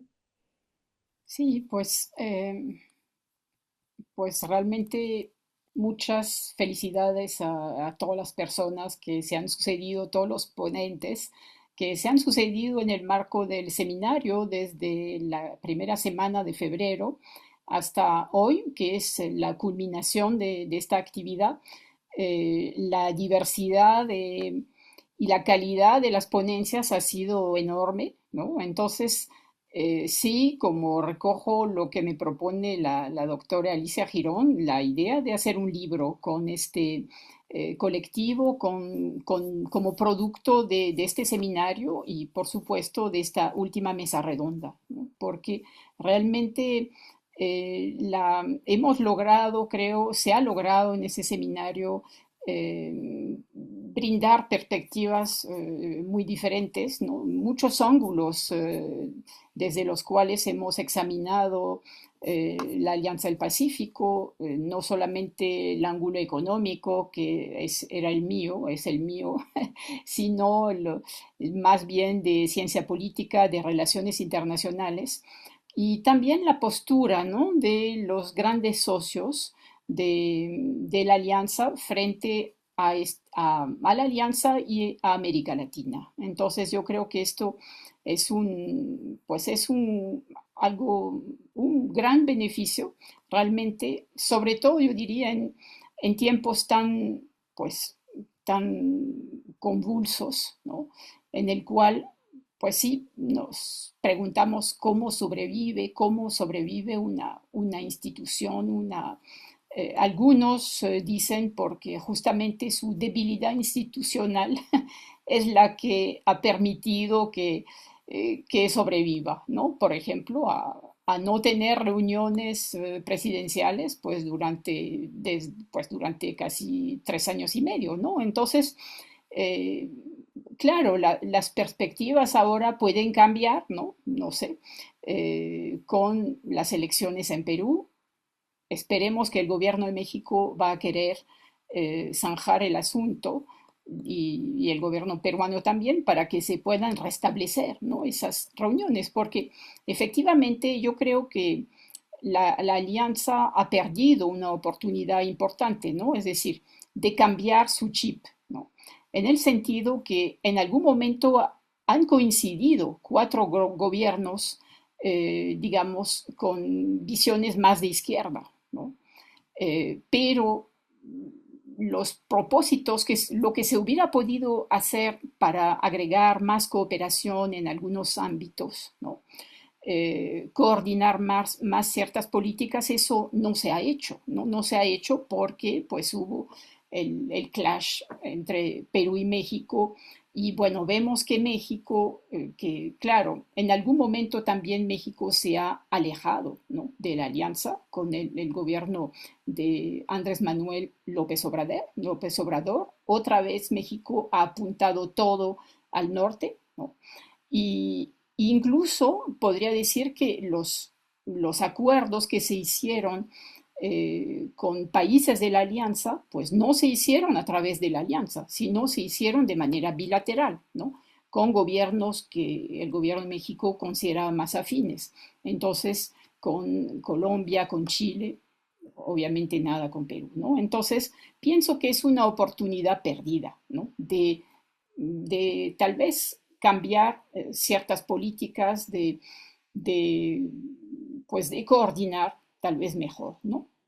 Entonces ahora, finalmente, pues frente al entorno actual, pues yo creo que es más importante que nunca que haya una mayor coordinación, que para intentar lograr pues justamente lo que los países medianos, si se juntan, pueden lograr, ¿no? Entonces, esto pues yo pienso que es un instrumento que puede ser todavía muy útil para los países miembros, ¿no? Y esperando que se abra también, ¿no?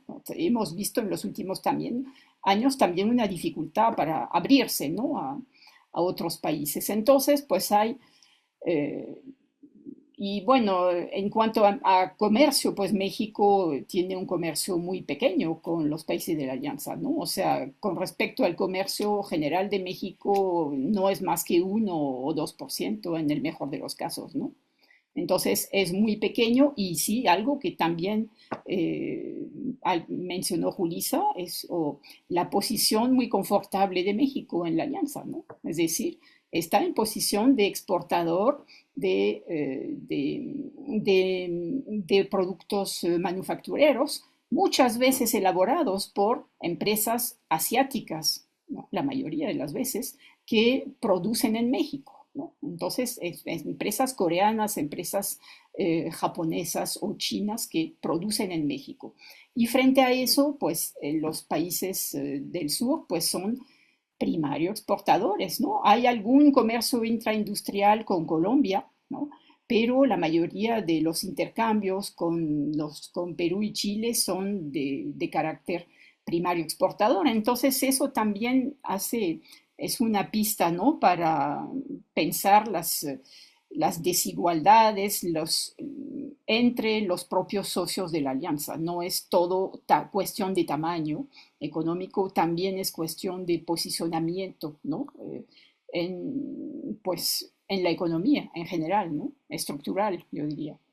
Bien, entonces, pues bueno, no es una conclusión, hay mucho que pensar y bueno, me da gusto que el seminario haya contribuido, ¿no?, a incentivar la reflexión sobre la Alianza del Pacífico en el marco más general, pues, de los desafíos de América Latina, el entorno actual, ¿no? Entonces, también ahí los quiero invitar a los tres ponentes de hoy a, a apuntarse también con un capítulo en este libro, que pronto les voy a mandar los requerimientos pues de la UNAM, ¿no? Muchas gracias, encantada con... Gracias. Muchas gracias, doctora Marchini. Y también reitero el agradecimiento a los tres ponentes del día de hoy y, por supuesto, a quienes hicieron posible desde la perspectiva técnica y logística la transmisión y organización de este seminario, así como a nuestros asistentes, tanto sincrónicos en Zoom, en Facebook, como a quienes nos estén viendo posteriormente en YouTube. A nombre de la doctora Alicia Girón y del Programa Universitario de Estudios sobre Asia, África y Oceanía de la UNAM, pues nuevamente expresar nuestra gratitud e invitarlos a que nos sigan en otras de nuestras actividades. Pues sí, efectivamente, la actividad de hoy cierra, ¿no? Un seminario de la Alianza de la Alianza del Pacífico y América Latina, coordinado por la doctora Marchini. El 13 de marzo, viernes 13 de marzo, vamos a tener la proyección de Yurei, de Sumie García Hirata, en la Escuela Nacional de Artes Cinematográficas. Y del 10 al 13 de marzo, el PUEAO está participando en el remate de libros UNAM, que es en el Paseo de las Humanidades, del 10 al 13 de marzo, en las islas de Ciudad Universitaria. Y también estamos en este momento dando difusión a nuestro curso Aproximaciones a Oceanía, Dinámicas Geopolíticas y Desafíos Contemporáneos, coordinado por la doctora Mónica Velasco. Esta y otras actividades las pueden ver en nuestro sitio web, así como en nuestras redes sociales. Pues de mi parte es todo. Muchas gracias por conectarse donde quiera que se encuentren y hasta la próxima. Bueno, muchas Luego. gracias. Muchas Excelente. gracias. Buenas tardes. Gracias. Gracias, qué gusto Buenas compartir tardes. el panel con colegas tan brillantes. Gracias. Gracias. Gracias, colegas. Gracias a Cuídense. todos. Luego. Excelente.